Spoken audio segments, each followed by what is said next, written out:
Fantastic tones for human bones. Welcome to Fantastic Tones for Human Bones. I am Robert Woods-Ledoux. My co-host Mark Pascucci Clifford is here. Hello. And today we have the pleasure of speaking with Nathan Clevenger. Hi, I'm Nathan Clevenger. And we'll be discussing him as well. Not sure. Discussing. I'll leave the room for those parts. Yeah. Yeah. So, Nathan, I've known you for a long time. It's a real pleasure to have you here with us. To list your accolades, I would start with composer, guitarist, multi-instrumentalist, pianist, but you also write prose as well? No. Okay. No, not so. See, my accolades just turfed out real quick. No. The only reason I said that is because anytime that I've seen you write, it's very good. So I figured maybe you wrote prose, and you also have in your notes that you're influenced quite a bit by writers. So I was just checking. No, that's that's a good leap to make. I've always been a big reader from a very, very young age, and I've always been really obsessed with words and phraseology and just the texture of words. And I think that carries through. And in terms of writing, I mean, I've just worked as an editor and have a degree in literature, so I think that's probably where that comes from. So hey, that's not that unfair for me to make that. No, I know it's totally fair. But I was imagining all these novels and things that fortunately for everybody, don't exist when you said prose writing. So. Okay, but you're a fine writer. Thank you. So let's get into your first book. I think I'm just going to be combative. It's like, I don't play music. What? I didn't release this album. Exactly. What album? We were to talk about architecture. I'm out.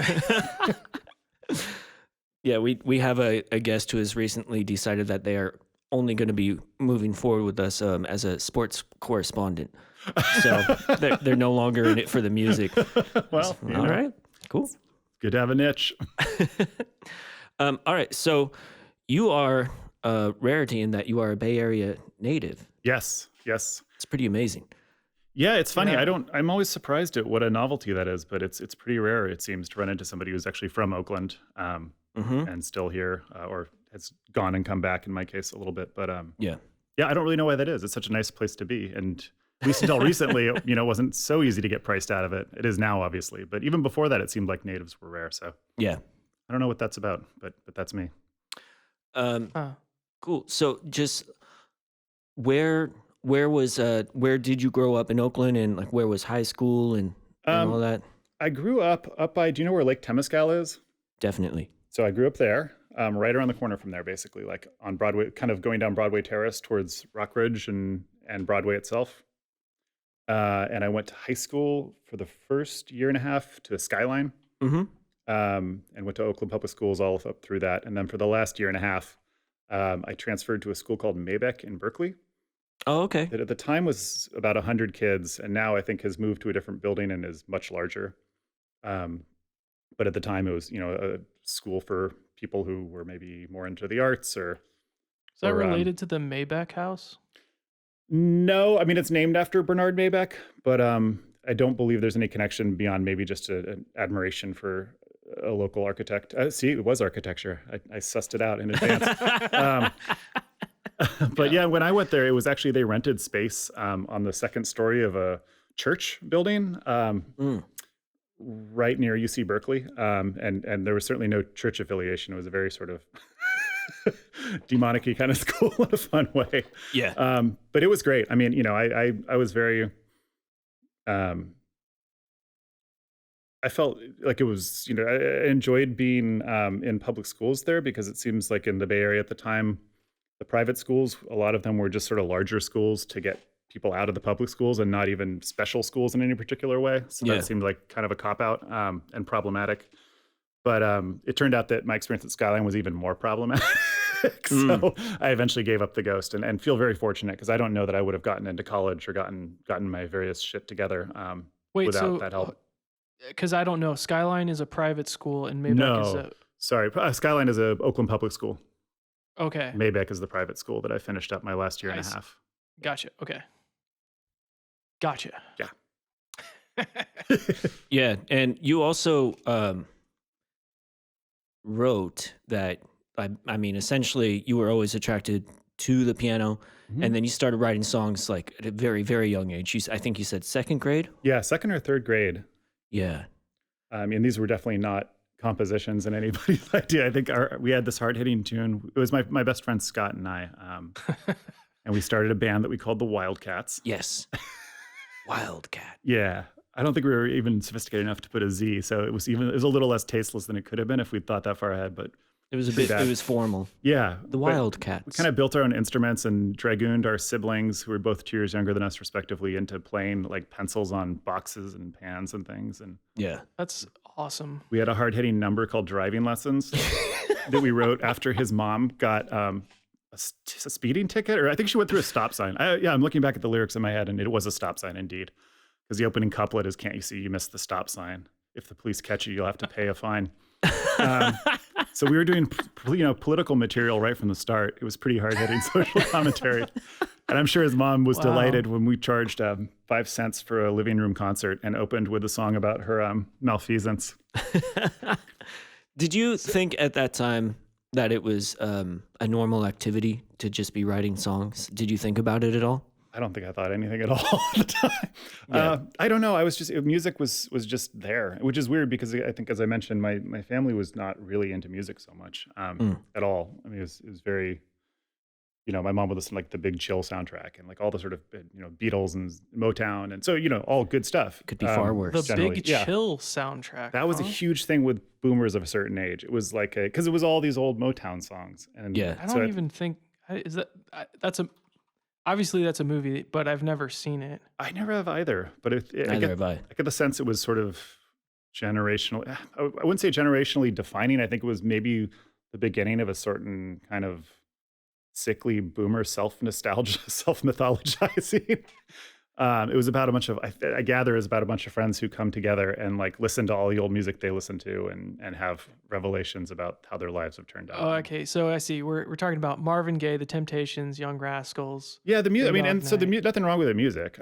But Yeah. the rest of it probably is part of why we're in the mess we're in right now to some Yeah. degree. But that's fine.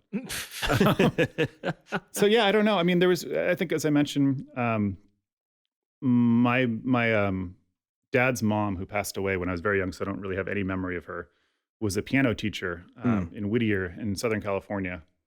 Mm.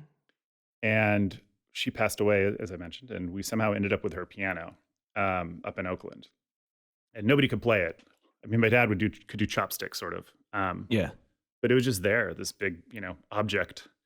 And I would play under it and, put stuffed animals in it and climb on it and, all kinds of really stuff that would horrify me if I had a piano and kids right now, probably. But Yeah. I did it. Nobody cared. And eventually, you realize you're like plucking the strings inside while you're playing with your action figures, and it's like, oh, what's that about? And depress the pedals and climb around down there. And I don't know. It's hard to explain, but it was just very organically present. And I don't know why I thought you would write your own songs. I mean, part of it was just that I didn't know how to do anything else. And being in a band seemed like a fun thing. And my friend and I, Yeah. I don't know. We had a lot of spare time, I guess. Yeah. I think it's really important. I mean, because when I grew up, there was always a piano around, and eventually you start like, it starts with playing. Like you said, the pedals are really, they're really attractive. Yeah. You want to mess with them. And then if you like stomp the left one a bunch, of like all the sounds happen at once. Man, I remember being under it and just like pushing it down and letting it go, and just the Yeah. sort of like resonant. I mean, I'm sure Yeah. my parents were probably delighted by that, but The pedals are a gateway drug to a career in music. it's certainly a gateway. It's certainly like you later in life, you listen to like Sun Ra, and you're like, oh, well, I'm familiar with part of this sound world already. Yeah. Yeah. Huh. Interesting. Yeah. So I mean, yeah, it's interesting.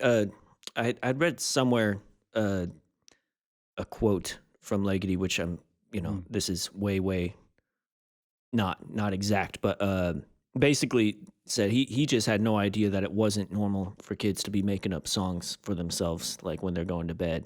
Yeah, I all think the time. I You think know, that's I definitely relate to that for sure. yeah. Um, yeah, I don't know. It's so funny. I can't even grasp what it was, but it just seemed very normal and just the thing you would do. And I mean, it's just all through that period. I didn't really know how to play an instrument, but then in fifth grade, two of my or, yeah, me and two of my goon friends decided we'd listen to a bunch of Public Enemy and the Beastie Boys at that point, and so we formed a band called the Slobbering Idiots. Mm, And that was a lot of wow. us yelling into a tape recorder, like a Tascam, yeah, like that thing. well, Yeah. it wasn't even a Tascam; it was a boombox. Oh, nice. Okay, I So yeah, it remember was just that. a boombox Yeah. on a shelf, and those songs were about settling scores with people from elementary school and all kinds of. We'd graduated from things like people's moms getting speeding tickets and moved on to trying to make fun of our classmates, I guess. I want to hear that band. I wish I still had that tape. Our house burned down, so I don't have any stuff from this period, Oh, unfortunately. wow. But I mean, well, maybe fortunately, but I would like to hear the Slobbering Idiots cassette. I mean, I made like a J card and everything. I didn't know that was a word for it at the time, but I of course, made little tape card. What is that? Yes. That's the thing that goes inside a cassette tape. the insert. You know, the insert where you would write the song titles. Yeah. I discovered years later it was called a J card. I was in a band in high school with somebody who I think was really desperate for credit within the band, and so we put out a tape and he credited himself with a J card by. I was like, wow, okay, I learned something. That's amazing. But yeah, so I would just make draw a picture on the front and write the song titles, and was I mean, just from a super early age, and I can still picture a lot of the LPs that I had when I started getting music and tapes, and I was always reading through the line. I mean, it's part of why the digital music era is a little tough for me. I was one of those people who always would dig through the liner notes and like, oh, I know that name from somewhere else. And obviously that accelerates when you get into jazz, because especially back then in kind of the pre-internet era, yeah. you find out who Larry Young is because you're reading the liner notes of a Grant Green record, or that you can kind of track that path back to almost everybody. At least I could, from reading about them or seeing them as a sideman.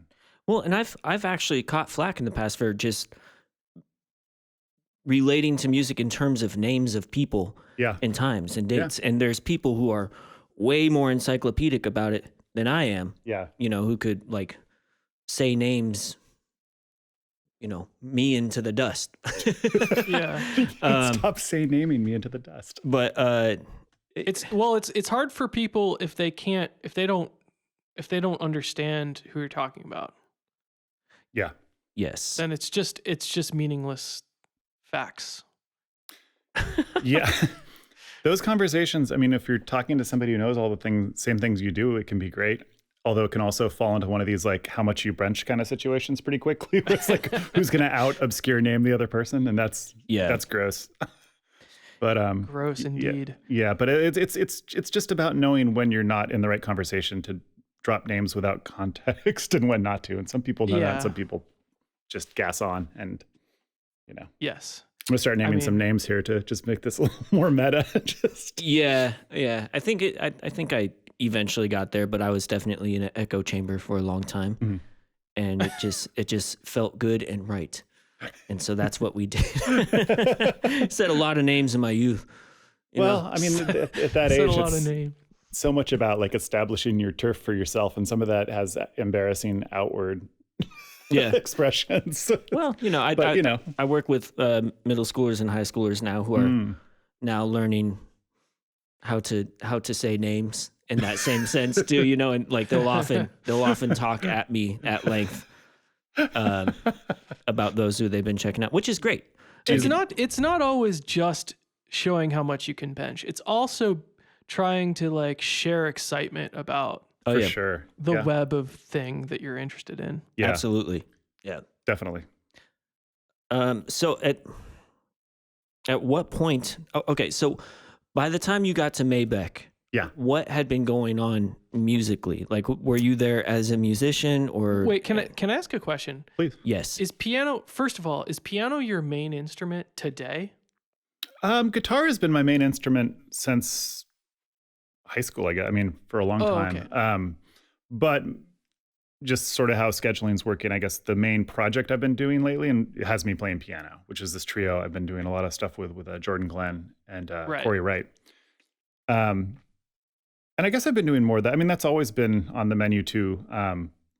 but I've never done that with my group, my eponymous group, which has been a lot of my work over the years. So before the pandemic, I did a piece at the SF Contemporary Jewish Museum where I just played harmonium. And that was just because of the setting and the music, and guitar and an amp would have been unfortunate in this very spacious, reverberant room. So it kind of is directed by the project. I mean, honestly, doing more of the piano, along with the fact that it's just my favorite instrument and it's fun to do it when I can. The main impetus for doing the trio was that during the pandemic, Carl Evangelista, the great local guitarist, was doing an online music festival series, basically. So he would have a bunch of folks come and play live, without an audience, of course. This is in the early pre-vaccine days, so it was definitely very cautious at Miles Boyson's studio. And the most people you could have, he asked me to do one of them, and the most people you could have in the room for the band was 3. And so I was trying to figure out how can I do that and get across something I want to do. And I really have never enjoyed playing guitar without bass or drums that much. And I don't really want to do a guitar trio at this point in my life. I really wanted to have a horn player. And so I was kind of figuring out, like, well, what is that? How does that work? And eventually I just settled on, well, I can handle, the bass frequencies more or less, and just do piano. I think I played a fair amount of guitar on that as well, but just having the piano as an option just for orchestration purposes and for getting more of a range worked out well. And it was so much fun that it sort of, as with many things in my creative life, it went from being something that was just about making do with the materials at hand or the opportunity at hand to suddenly something that was really a path I wanted to follow, something that was very inspiring. So yeah. Wait, so was that after we had all been doing it basically from our rooms? Because he'd thrown a couple of those festivals. I know Bob did one with the Great Big Oh No. Crystal. I think I did like the very first one. Yeah, I think I might have done that as well, and that was all. Yeah, I saw that one. You were both on that one. You and Crystal were on that. I think Jordan did something. Yeah, it was after that. It was definitely further in. Maybe it was early 2021, but I might be making that up. Cool. That set, a fair amount of that set is on a record that I put out early this year. So. Oh, cool. Yeah, and I have more questions about your piano playing that I want to get back to. Okay. But sorry, I'm like knocking us all out of trajectory, I think. No, it's all good. But yeah, I just want to. Well, I do want to get the, like in terms of when you started playing guitar a bit more seriously when you were younger, and were you doing that at Maybeck or during those times? No, it was during those times for sure. I suppose it was in junior high. After the demise of the Slobbering Idiots, when we all went off to different junior highs, and that's like an unbreachable distance when you're that age. It's like, wait, you went to Piedmont? I can't go there. That place is weird. So you had to make new friends and sort of figure out what the next thing is. And I met a drummer, this guy Ethan, who I ended up playing with for a long time, and he was more or less just starting out. And I had decided I wanted to play guitar and got a very cheap Memphis Les Paul copy. It would go out of tune if you thought about it. If you looked at it, it's just, you didn't have to look. You just like it could be in a case, and if you thought about it, it'd be like, it was a mess, but it was fun and it looked cool. It looked like a Les Paul, so I was excited about that. By that point, I was very much into like Neil Young and like Led Zeppelin and all the things that you would expect somebody that age to most likely be into. But I didn't know really basic things. I mean, this is so terrible, but I didn't know that you should be playing chords potentially on the guitar. I was just like, I don't know, you just sort of make noise and that comes together somehow. So Ethan and I would play just guitar and drums, and I would solo. I mean, God help me, it was just sort of freeform, angular weirdness, which sometimes sounded cool, and then mostly sounded absolutely awful. And we tried to play like Hey Hey My, because that was like a one note riff, and I could work that out more or less. And then that over time became as that continued, I was able to take some guitar lessons, which definitely was eye-opening. Yeah, you're like, wait, what? Like, oh shit, wait, I can use all these fingies at the same time? Yeah, it's mortifying what a revelation that was, but I'd be lying if I said it wasn't. It took me by surprise. Like, that's a lot more responsibility than I was signing up for, but that's cool. All right, we can make this work, I suppose.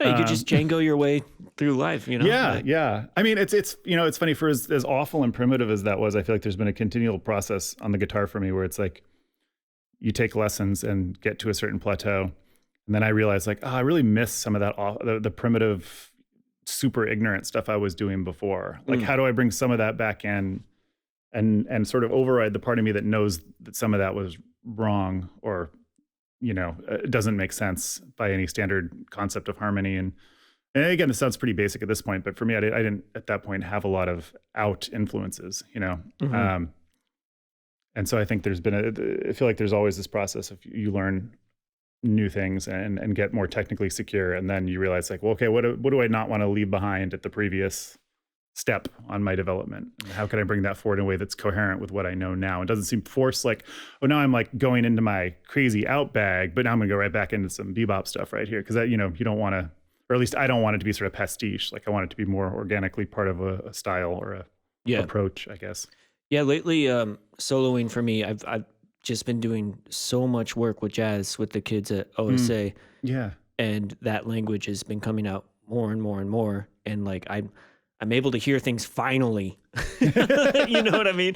Like bebop lines and things like finally, after years and years of being a soloing vibraphonist. Right. I'm like, oh, that's how that works. That's exactly, and like just getting to the point where I know exactly what a sharp 9 sounds like, and exactly, you know what I mean? And so I'm in that point right now where I'm like developing all of this language that I've just sort of like been sidestepping for a long time.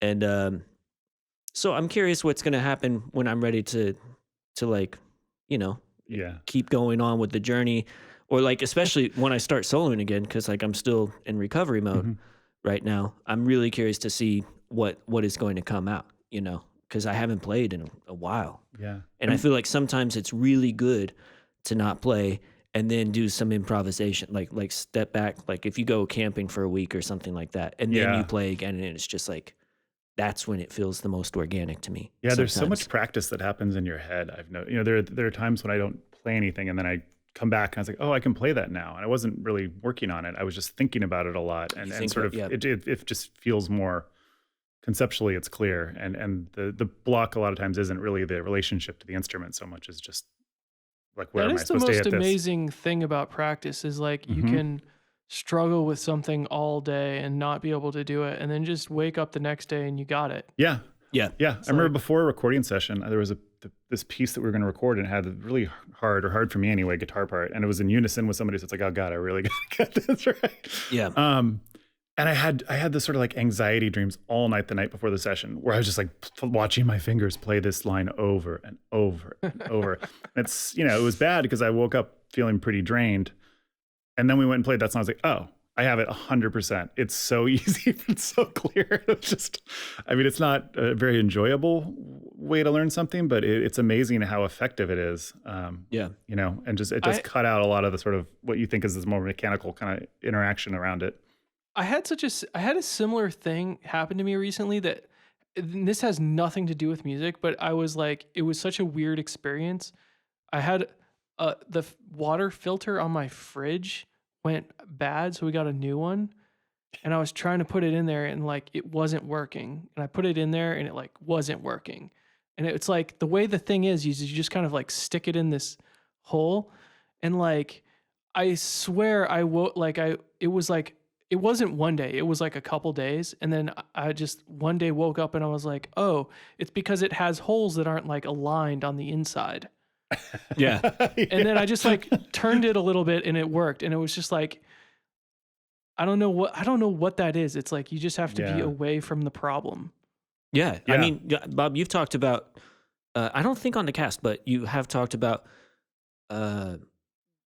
usually if you're writing something and you get stuck, you just walk away for a while and you come back and it's right there. And then also for me, I love doing crossword, like the New York Times. And oftentimes like I'll just be chilling and not even thinking about it. And then the word will just like pop in and you're like, oh yeah. I have that all the time. We do the crossword all the time. And it's always, sometimes it's like, this is impossible. And you walk away, and the next day you're like, oh, I got it all really easily. I'm not smarter than I was yesterday. So there's clearly just something I think about it with editing and proofreading a little bit, where it's always so helpful to have someone else look, because you get so used to seeing things that even errors start to normalize to some degree, even if you're really good at your job, and you go step away from it, and it's almost like you get another pass at it. It's like editing a piece after you play it once. It's like the closest you get to being able to split yourself into two people, one of whom can have a more critical distance on it. You just get locked into what you're used to seeing.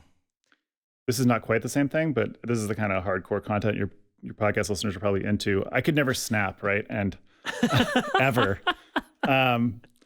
And I was in college, and I was in the dorm rooms having some, no doubt, really important existential conversation with people. We were talking about things like this somehow, and I said, yeah.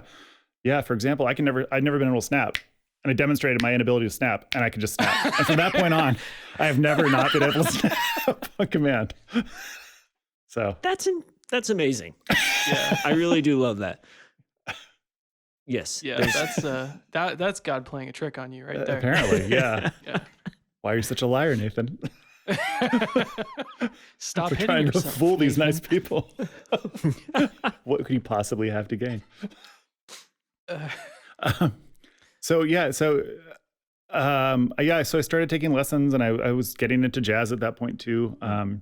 And so I started trying to learn jazz chords, and I was always attracted to harmonies that were a little uncommon or extended. And the band that I was in with the drummer picked up new members, and you did it with that sort of like dumb kid logic where you're like, well, this one friend of ours, he plays cello. He could probably play electric bass. Cool.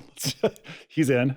This one friend of ours has a piano now, so he can do it. Okay, cool. He's in. So it took us a while to find people.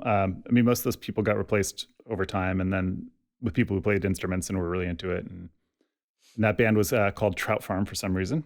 Huh. And we played a lot and recorded. It was my first experience recording. And that band went up through kind of mid-college and played here and in Oregon. It was kind of like jammy and folk rocky and noise rocky. And eventually there were like jazz chords in it too. And so, but it sounds, I don't know, that sounds pretty cool. I'm not sure it was that cool, but it was fun. Were you writing? Yeah, I was writing all the music for that band pretty much. Or it was everybody started out writing music, and then eventually I was the only one writing music, and that was kind of that. And there were lyrics. So so maybe you're right all along about the prose thing. But yeah, I know. For some reason, writing I never doubted myself. For some reason you can do it too. For some reason, writing lyrics is I'm so self-critical, and it takes me eons, which is not the case for writing music, which I just am always writing music for better or worse. So that didn't last long. I was happy to be done. We've talked a fair amount with various people about lyric writing processes, and I've learned a lot from those conversations, and I'm feeling more and more like, all right, I'm just going to go for it. Yeah, I heard your discussion about it on the most recent episode that came out. It was interesting. Oh, with us? Yeah, with you two. Our just the two of you. Chit-chat. Your little chit chat, yeah. Yeah, catch up. That's cool. All right, so you were writing the lyrics too, and you were starting to realize that, like, okay. Are you singing any of this stuff? I am. Ooh. Yeah. Saucy. Mm. So there were like two singers for a while, and then one of them was the person who we thought could transition from cello to bass. And mostly what that ended up meaning is I would write out like which fingers to put on which frets on the back of his bass, and he would literally tape it to it and then look at sneak a peek and play the same. And because it was kind of improvisational. It's like reading tab off his own bass. Yeah. Huh. It sounds innovative when you put it like that, but it was mostly like just with Sharpie. Yeah. Yes. Exactly. With Sharpie. And at the time, when you're an overly serious person who wants the music to go well, of course, this was totally infuriating, and I took it poorly.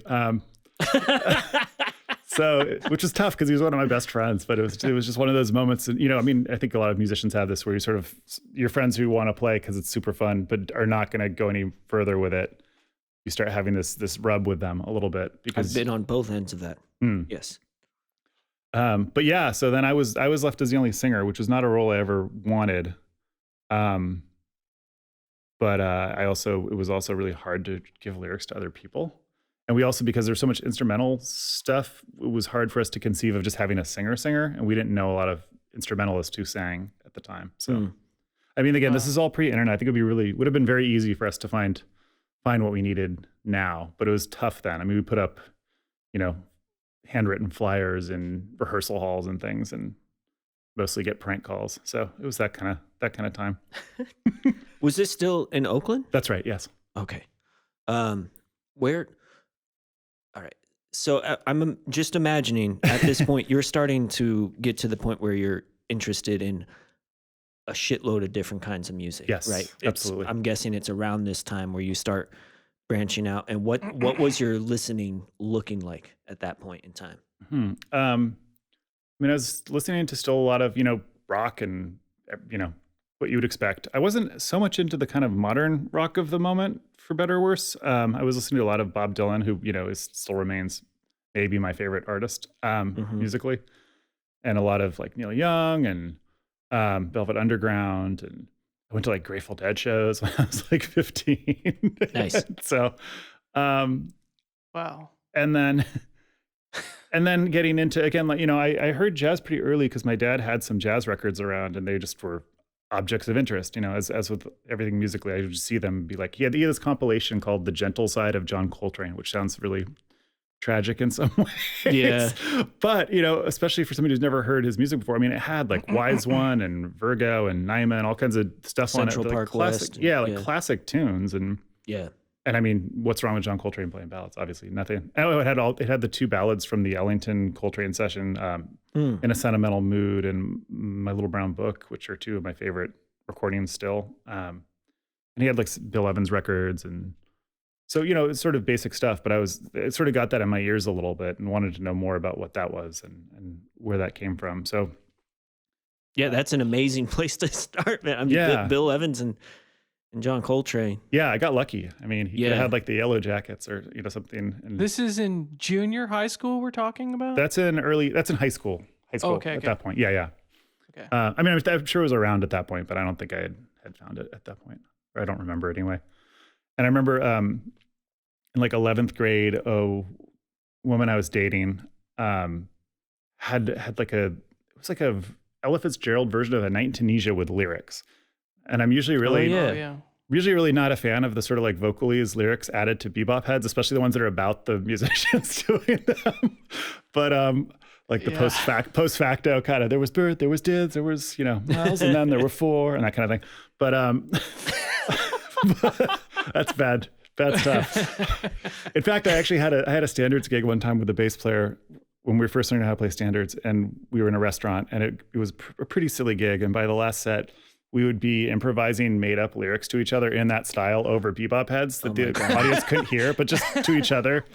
Like we had one that was like, lazy bird, you lazy, lazy bird. It's this whole, I can tell when you say tweet, tweet that you are half asleep, lazy. So we were doing all that kind of stuff.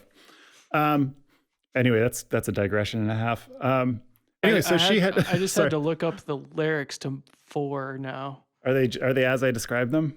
There might be multiple sets. I know like Al Jarreau did a lot of There's like a bunch lamentable of ones. There's a version of All Blues that I remember being particularly tragic. Is that like Manhattan Transfer? Probably. Yeah. You just hit the news. Giant. Yeah, exactly. And then they like do like the entire harmonized train solo like perfectly. Right. And you're like, yeah, all right, that's the thing you did. Cool. Yeah, it's like, let's, instead of liner notes, what if we make them into lyrics? It's like the song was written by Bird. So anyway, my girlfriend at the time had this version of A Night in Tunisia by Ella Fitzgerald, and I was like, what is that? Like it had, it's very musically at the time to me, very novel. It's like, what is A Night in Tunisia? And I brought it to my guitar teacher, who'd mostly been teaching me, like the chords to Neil Young songs or whatever. Yeah. And he's like, well, yeah, we can learn this if you want. I mean, he was a very capable guitar player and teacher. And, I hadn't expressed any interest in anything like that before. And we were doing like tablature and everything. And so we took that tune on and started playing it. And he told me, oh, well, yeah, that's cool that there's a vocal version, but the original version is this, and you should check that out. And so I did. And yeah, so that was like 11th grade. And that's when I started, my first sort of dipping my toe into playing jazz and learning that repertoire and getting, I'm a pretty obsessive record searcher, outer and collector. So I got really deep into that pretty quick. And that's just kept going forever. Yes. Right? Yes. Okay. Yes. Yeah. Don't ask my partner about that. Our apartment has a lot of records in it. And your Bandcamp collection as Yeah, well. it's swole, as the kids say. Yes. All right, cool. You know, there's not an easy way to like see someone's fan account on Bandcamp from their artist account. They should No, fix that. that's not connected. You're totally right. Like I have to use separate entities. It's a little confusing. But yeah, because you have an artist account and you have fan account. They're not linked up. So you can't like see your records, right? I have no way. I don't know. Huh. I have found your fan account, but it's if I was at Bandcamp, I would change that. If you're listening, Bandcamp, Yeah. we've got notes. Andrew. Cool. And then what? So Maybeck was just for a year or two. Year and a half. Yeah, and it was 100 kids total. Yeah, That's it was absurd. like 25 kids in a class.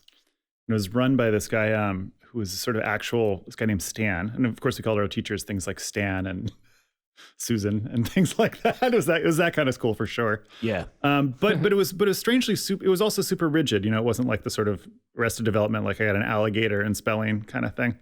Yeah. Like there were grades, and they were really strict about attendance. Good. Which I will say I was not. There were no such expectations in my experience in the local public schools prior to that. So we sort of let ourselves out on our recognizance pretty often. Yeah. Yeah, I don't want to. I mean, that's a whole can of worms about that experience. But maybe it wasn't. There were no music classes. It wasn't like I went there it wasn't a performing arts school by any stretch. Okay. But it was taught by a lot of the professors were people who taught or teachers, I should say. But they were also professors at colleges. So I took some classes in there that were comparable to any literature class I took at UC Santa Cruz in the years to come. I mean, there were some really great professors there and teachers, and everybody there. It was an eccentric student body, but everybody was really passionate about ideas and learning and art. And it wasn't, just like a truancy academy or something. I mean, we all really wanted to be engaged. And I think a lot of us had come from situations where that was not the case. And it was sort of like, for my experience, you always get an A in English. And then one year they put you in the remedial English class on accident. And you try to see your counselor about it, and they're not at work. So you don't get to see them for a week and a half. And when you finally see somebody and say, please, I want to take this harder class. Like, why am I? Say, oh, it's a mistake, but don't worry, it'll be easy for you. Oof. And I was like, as a 16-year-old, I don't need to hear that. Yeah. It's not helpful. So No. it was, and I met a lot of people. Some of my friends from Maybeck are people who are all doing interesting art things, and a theater director who I worked with in New York when I lived there. We met there. So it was a great experience. And again, I just think it was also, I don't know where I would have wound up if I'd just been trying to negotiate the murky waters of where I was before that. Yeah. The guy who was the counselor at Maybeck was very helpful in getting me into college and getting my shit together. Yeah. So, okay. I mean, you've mentioned Oregon, UC Santa Cruz, and New York. So what was the first journey out of, was it to Santa Cruz for literature degree? Literature. Literature. Literature.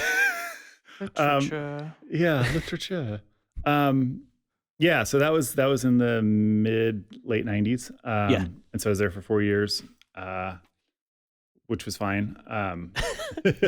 It's a beautiful place, man. It's a that gorgeous campus place. is crazy. Oh my God. Yeah, I love it. I don't understand how kids even go to class there. It's like so. Yeah. So beautiful. a lot solved that problem by not. I think so. A clue. Exactly. Problem solved. But I did. I really liked. I wanted. I don't know. For me, it felt like a real privilege to be there. When I realized you could sign up for an extra class and it didn't cost any more, I just took an extra class every quarter. Because why wouldn't you? It's like, really? I can just take extra classes? Yes. Wait, that's amazing. I know. You could take 20 units. And it didn't. Oof. So Was that a semester or a quarter system? Quarter system there. Yeah, I did quarter system in 18 credits. Felt like a ton for me when I was a freshman and sophomore. So good on you. If you felt like you could manage that and stay strong and all that, that's... Yeah. I mean, I think also it was, like as a social experience, it was a little tricky for me. And I think that was actually helpful in making it in giving me time to just focus on academics. Yeah. It was very hippie. as you would imagine. Yeah. And there's a lot of people discovering pot for the first time. What, discovering what? Pot, I'm you know, marijuana cigarettes. They would pass around marijuana cigarettes a lot.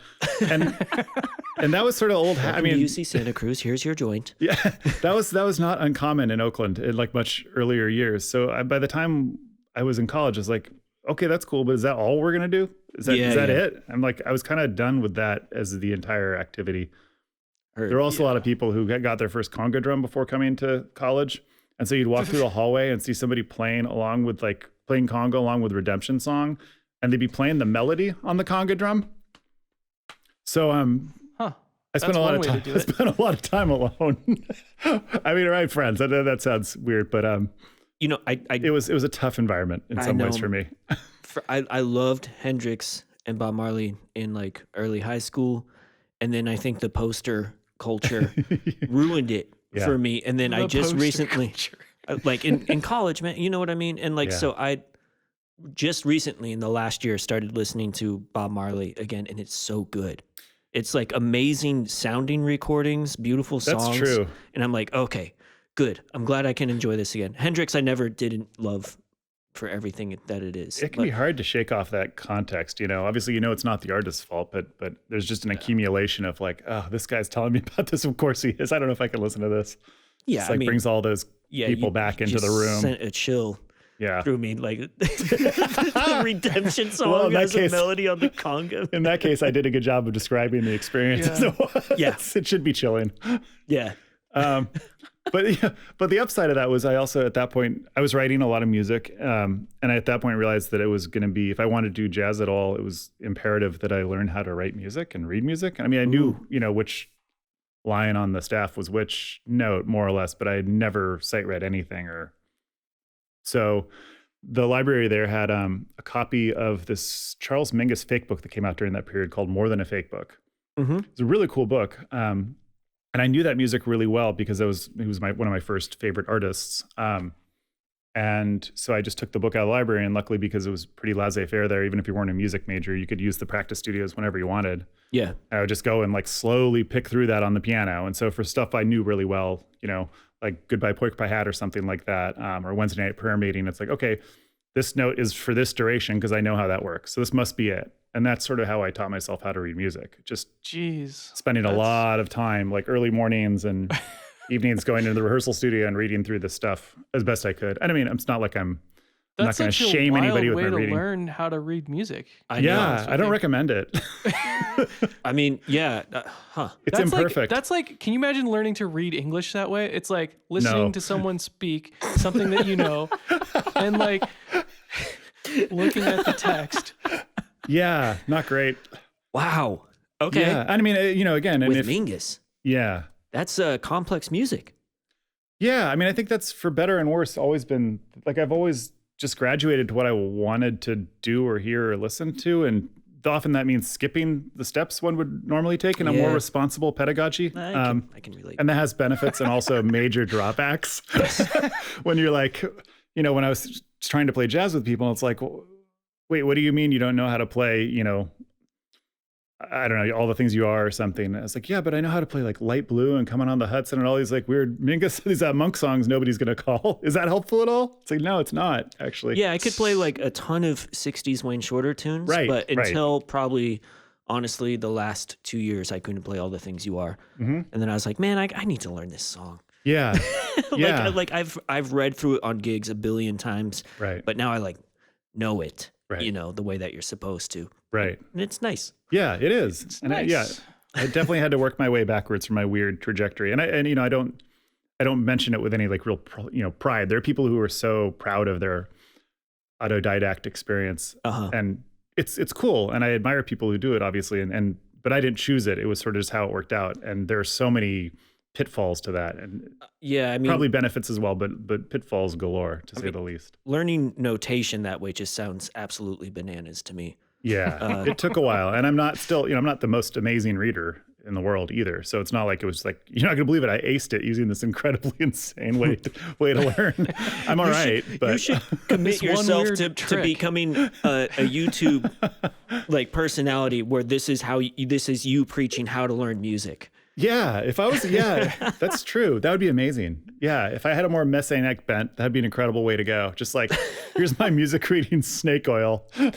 Just here's some Takamitsu percussion trios. Just go learn this. Just read it off the page. You'll get there. Yeah, Rain Tree. Let's do it. Yeah. This is how people learn how to make music. Yeah. How do these lines line up? Feel it, man. Just feel it. In fact, you're going to learn harmony this way too. Right. What could go wrong? Yeah, it's not advisable, but I do, if things get tight, maybe I will go that route and start doing internet notation snake oil. Well, we'll have you back on when you become that personality. Yeah, and erase this part too, so there's no evidence that I know it's chicanery. Wow. So that kind of compounds the questions because in a way, I was thinking, oh, okay, you're writing music, so obviously you were probably notating things. But are you notating while you're learning what notation does, or did that come later?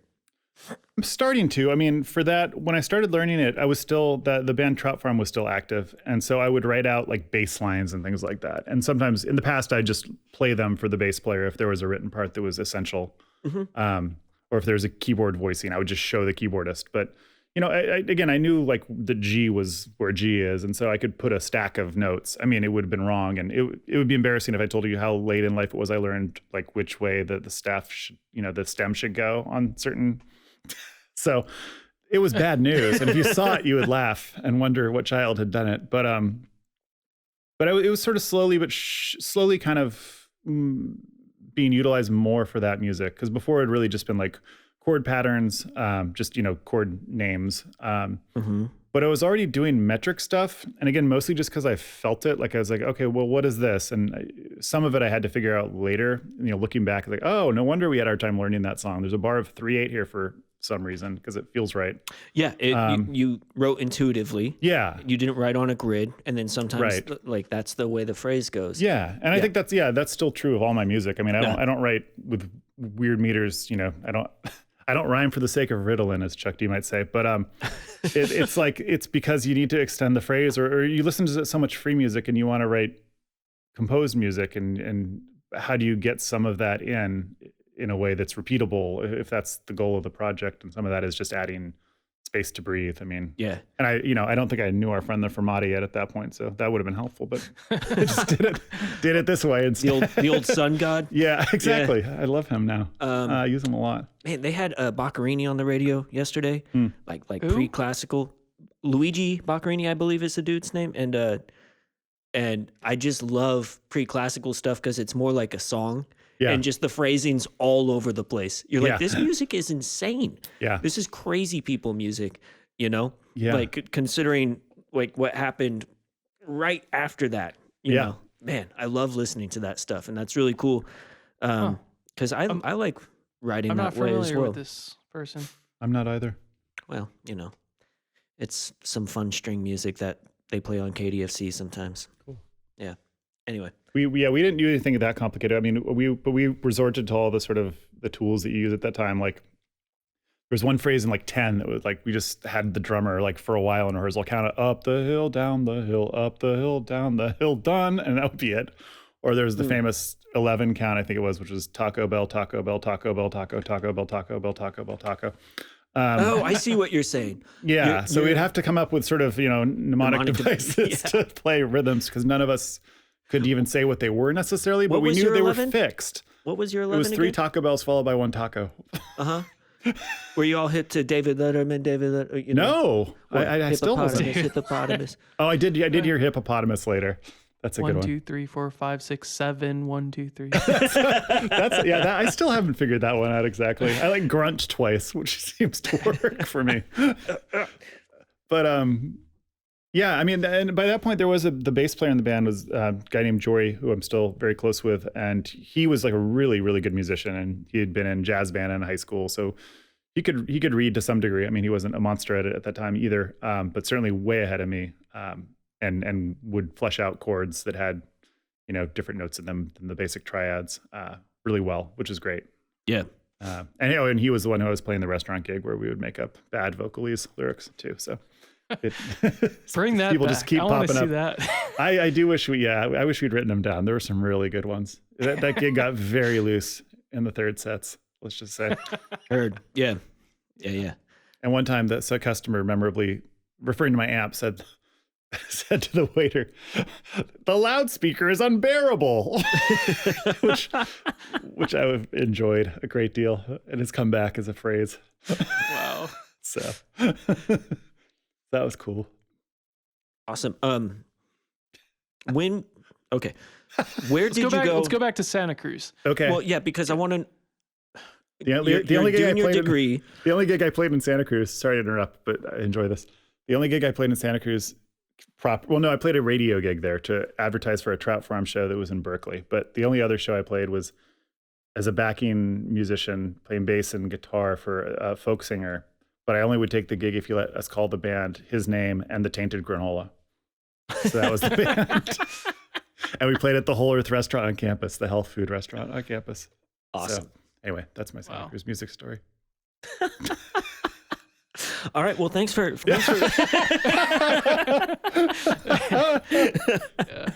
There was also a lot of gamelan music at UCSC. I think and Willie Wynant was there, which I didn't know a lot of these folks necessarily Willie yet. Wynant was there? He's been like a visiting professor. He still is, I think. Yeah, he's still there. So I saw some cool music there. They would do this Pacific Rim Festival, not every year, because why would anything in Santa Cruz be regular? It would be somebody would throw a dart at a dartboard, as best I could determine, and have it every 2 years or 3 years. Yeah. Or, but when it happened, it was incredible. Including there was one, although I think this was after I graduated, I went down for it, where they played pretty much all of Verace's pieces. Ooh. Including with Willie and doing ionization, and so that was Excellent. pretty amazing. That was one of the first percussion ensemble pieces I played. Is that in how college. you say that? Verez? I believe so. A lot of people, including myself as well, said Verez. But That could be right. Well, we'll let the audience decide. There's going to be a vote on Instagram. Yeah. Yeah, and Sorry, Santa Cruz. Polanski was there at the time too, I'm guessing. I think so, but I didn't know him. I had very little overlap with the music department, which I'm so bummed about at the time. I do remember walking by the music You're buildings. not studying music at all. No, that's right. Well, not at all. except in the most insane way possible on your own. Right. But yeah. Right. Yeah. Yeah, no, I had no connection other than, again, I did go see concerts when I could. And there were cool things. And again, like, what school are you going to go to that has a freaking gamelan orchestra in-house? That's pretty cool. And they have a bunch of Lou Harrison instruments and things like that. Oh, so, yeah. I still want to go see that library. It's really cool. But yeah, I had, and it was so funny years later realizing that so many of the people. So during that period, I started going up to San Francisco, because that was when it was a particularly rich time in the Bay Area jazz scene then. Yeah. And especially near the end, Bruno's was kind of the place to be in the Mission.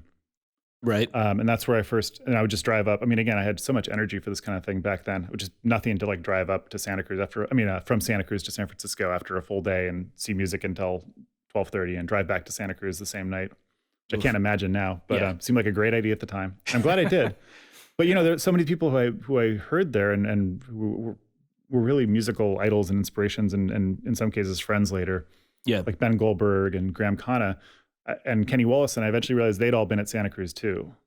Oh, wait. But before me. I guess Ben has talked to me about Kenny Mm-hmm. and him knowing him for a long time, but I'd never put it together that he was out here. Yeah.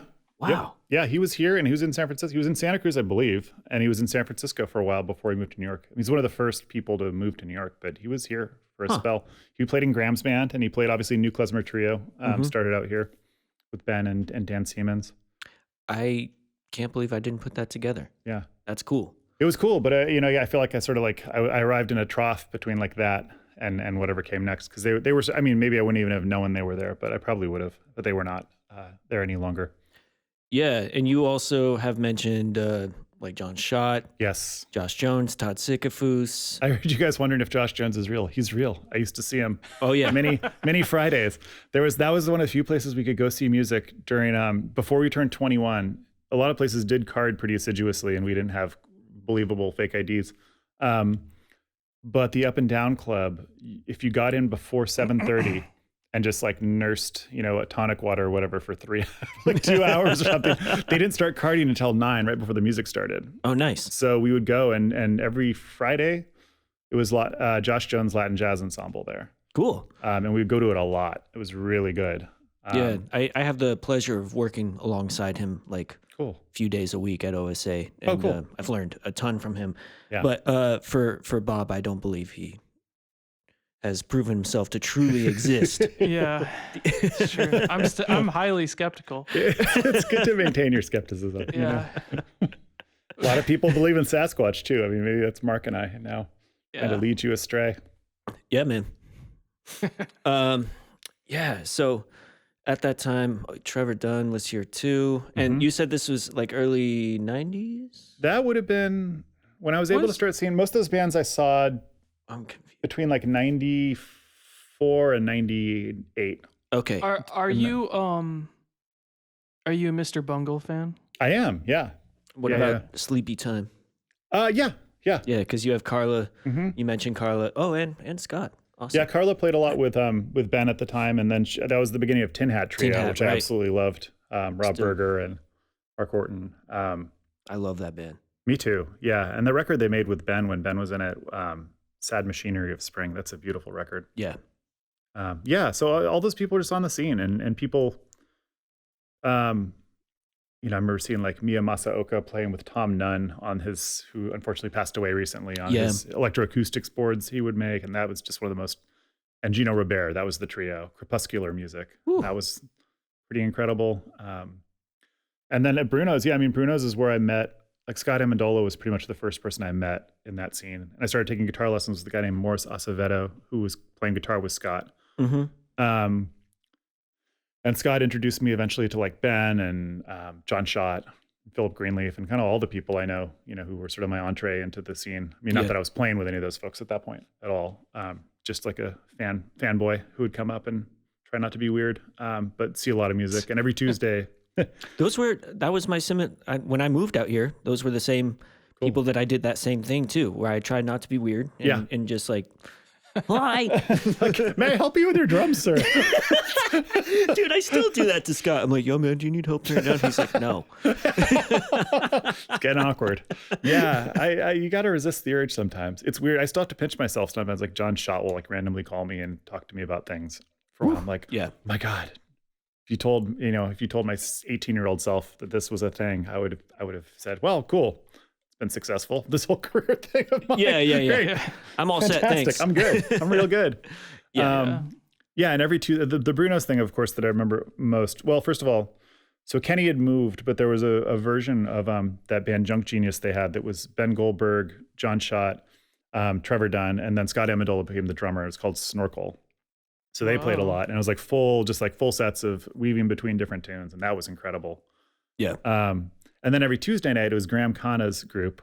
And the way Bruno's worked at the time was there'd be 2 sets by each band. There were 2 different rooms you could just walk between, and they'd alternate sets, 2 each. And so it would be Graham Khanna's band, which started with a 6-piece and then would expand and change their names constantly.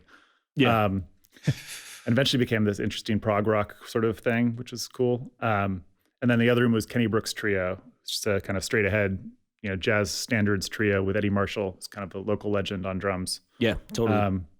And that was just, I just would hit that every time I could. Just seeing two sets each of both those groups was wildly filling.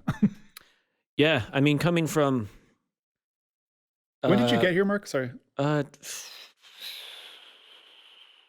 11. Okay. 2011, I think. Gotcha. Or 12-ish. Yeah, and then it took me a while for me to find my way onto the scene because I was just kind of doing my thing in the Ferry Building, scooping gelato. But eventually it all worked out. Yeah. But yeah, especially coming and listening to that music where it's just so creatively rich, and they're pulling from all kinds of traditions, and I assume there's like all that crossover between, dense notation and free improvisation.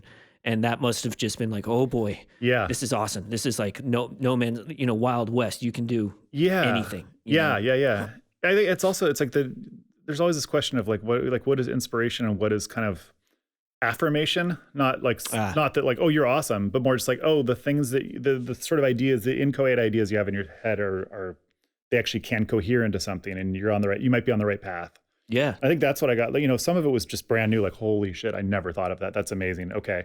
And then other stuff was like, oh, I mean, not that I could do it nearly on that level, but more just like, okay, this is a thing that is viable. Like I can do something like this. You know what I mean? Yeah. You're like, this makes sense. Yeah, exactly. Yeah, I finally, okay, good. It's not just me. It's sort of like, okay, yes, it's not just me thinking this would work. Yeah. And a lot of the bands that were really influential to me, like I got into it too late to see like the Anthony Braxton quartet that had Marilyn Crispell and Jerry Hemingway and Mark Dresser. I loved all their records, but I was late to the party or just too young to see that. But then you see some of these other bands, and not that they're necessarily fishing in the same stream, but it's just sort of a similar like group aesthetic and just the way they kind of move between, again, like that band Snorkel I mentioned. It's like, oh, okay, I'm able to see like a version of that is accessible to me. And it's people I sort of know now, and they're doing this at an incredibly high level and showing like a slightly different version of this sort of ensemble concept. And the other thing is people were coming out, and it was maybe a bit of a freak historically in that way, but it also just seemed like there was a viable scene and people would support it. And it wasn't just musicians in the crowd, the way that it sometimes can feel, I think. Yeah, definitely. And so that was pretty cool. I don't know if I would have continued on. I was really at a crossroads about whether I would become like a literature professor or keep going with music more seriously. And I think that was a huge determining factor for me. Wow. Was just seeing this music and having it be so accessible and amazing and just like, oh, this is an alive thing that I want to be part of if I can get there, if I can, write my way to it or play my way to it. Like I want to be part of this and it's here. And if I wanted to be a literature professor, it was brought home to me, fortunately, that would entail at least a decade of kind of wandering in the wilderness between like 2-year lecturing contracts in the middle of the country and all kinds of places that don't really have a viable scene necessarily. Yeah. And so at that age, I just wasn't ready to, not that I was about to make my big splash on the scene, but I also just didn't want to totally disconnect myself from that because I didn't think I'd reconnect, if that makes sense. Yep. No, it does. And the higher ed navigating into becoming a tenured professor is I think it's a very rare thing, no matter what field you're in. Yeah, and I mean, if I apparently have an attraction for fields that are struggling, because if you think if jazz is tough, then the humanities at professor level's real tough. So I feel like I dodged a bullet, frankly, in a lot of ways. Quitting jazz to be a novelist. Yeah, exactly. I'm going to go for the sure shot career path. So, yeah, it was for the best, I think. But yeah, it's like people talk so much. I always make again, not that I'm interviewed very often, but when these conversations happen, I always make a point to blab about the local people, because I think people, and this is totally legitimate, but I think people always talk about the sort of masters, the distant masters, whether distant and temporally or just, I don't know these people, they play in New York and they're incredible, who inspire them. But it was I feel like the Bay Area scene, like I feel like my music, for better and worse, comes out of the Bay Area scene. I feel like it's part of that continuum, I'd like to think. Yeah. And I think that those voices are, not literally, I hope, because I don't think that my stuff sounds like those folks, but I hope that's certainly in my DNA in terms of how I think about music and as a tradition, a specific tradition I take seriously and really have learned so much from and respect so much. And Wow. I can say likewise, like I feel like the way I've thought about writing has been influenced massively by playing with everyone out here. And just seeing how charts are crafted. And so at this point, were you starting to write more in that vein for people? Yeah. Or were you starting to meet people up here who you would later like call on to be in your band, or was that still a little bit down the road? That was a little bit down the road. I didn't start that until I came back. I moved back to Oakland after I graduated, so in 98. And then I was here for a few years and I started sort of playing. That's when that restaurant gig happened. So that was really just me and my friend. And I was no great shakes as a jazz guitarist, but I, was learning a lot of songs, and we would just be playing at a restaurant, or we get hired sometimes to play weddings and things. It wasn't really on the scene in any particularly meaningful way. Like things would come up now and again, but it was more definitely schoolwork. Just like, how do we learn how to play together, and how do we learn these tunes, and how do I work on my reading that came through this totally insane method that we've discussed. And so that was cool. But I wasn't writing a ton at that point yet. I was sort of dipping my toes a bit. I was a little shy about presenting it. We did some tunes in that duo actually, and then we started playing with a drummer. And eventually I played with Sam Bevan. Yep. Who was kind of the first musician outside of my pre-existing scene, who was actually on the scene in a meaningful way, who I played with. And that was cool. And then I moved to New York. So that was kind of, I sort of left that hanging here. And what was the impetus? I thought I'd moved there for grad school when I thought I was going to do the literature path. And then it became clear I wasn't going to do that, but I still kind of wanted to live there. And I had quit a job that I was working at UC Berkeley. And it just seemed like, if not now, when? And why not? I have no reason not to move. And it was so expensive. I mean, this was before the crash of that particular bubble. So it was so expensive in San Francisco that it wasn't particularly difficult to imagine moving to New York at that point. Yeah. And Brooklyn was still pretty cheap. And I I had selected and put down a deposit on the apartment that we moved into in August of 2001. Oh boy. And we moved in September of 2001. When? Like mid-month. So about 2 weeks after 9/11. Oh my gosh. We're on our way out to New York because the die is cast and we've put in all of our notice. And so that was something timing must have wise. been heavy. It was heavy there. I mean, you could just feel, I've been going to New York a few times each year, I think, or a time or two each year to see music. And I had some friends there at that point. And my sister actually lived there.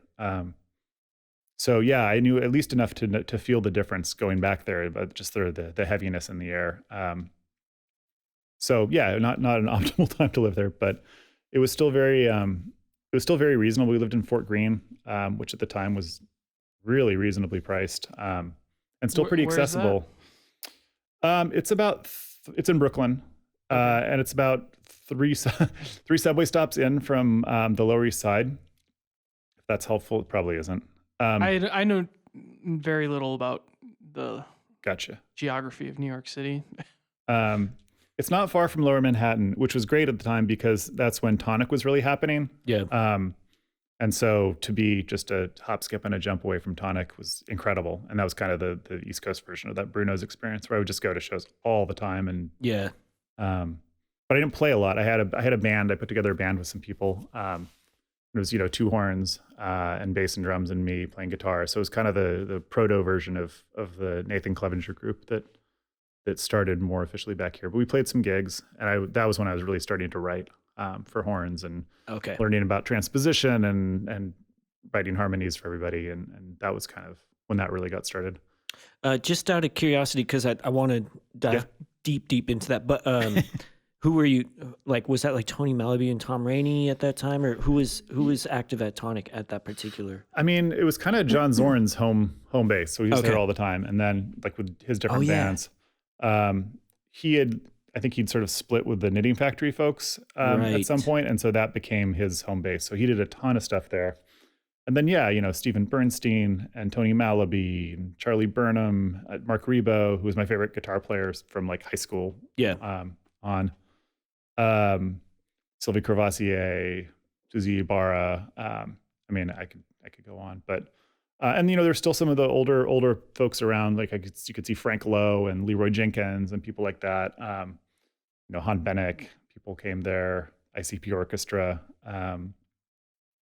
Roswell Rudd, Steve Lacy was still around. So, cool. Yeah, I got to see a ton of people, and I went to shows at like the Vanguard and. Yeah, got to see folks there as well. Got to see Paul Motion a lot, which was super meaningful That's to me. Amazing. He's just one of my all-time favorite musicians and band leaders and composers, and a real inspiration. So cool. Yeah, awesome. Tim Byrne. I should mention Tim Byrne because Tim Byrne's very important to me. Yeah, he's amazing.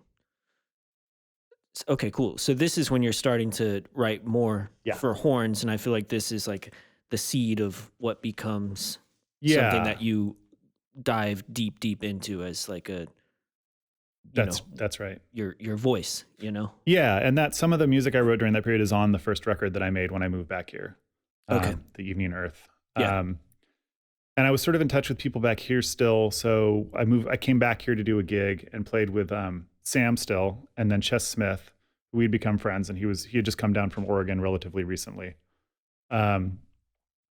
And this guy, Kenny, who I knew from New York, who played in my New York band, came out for that. Mm-hmm. I think there was another horn player, but I might be making that up. Maybe Mitch no, that was it for that one. Sorry.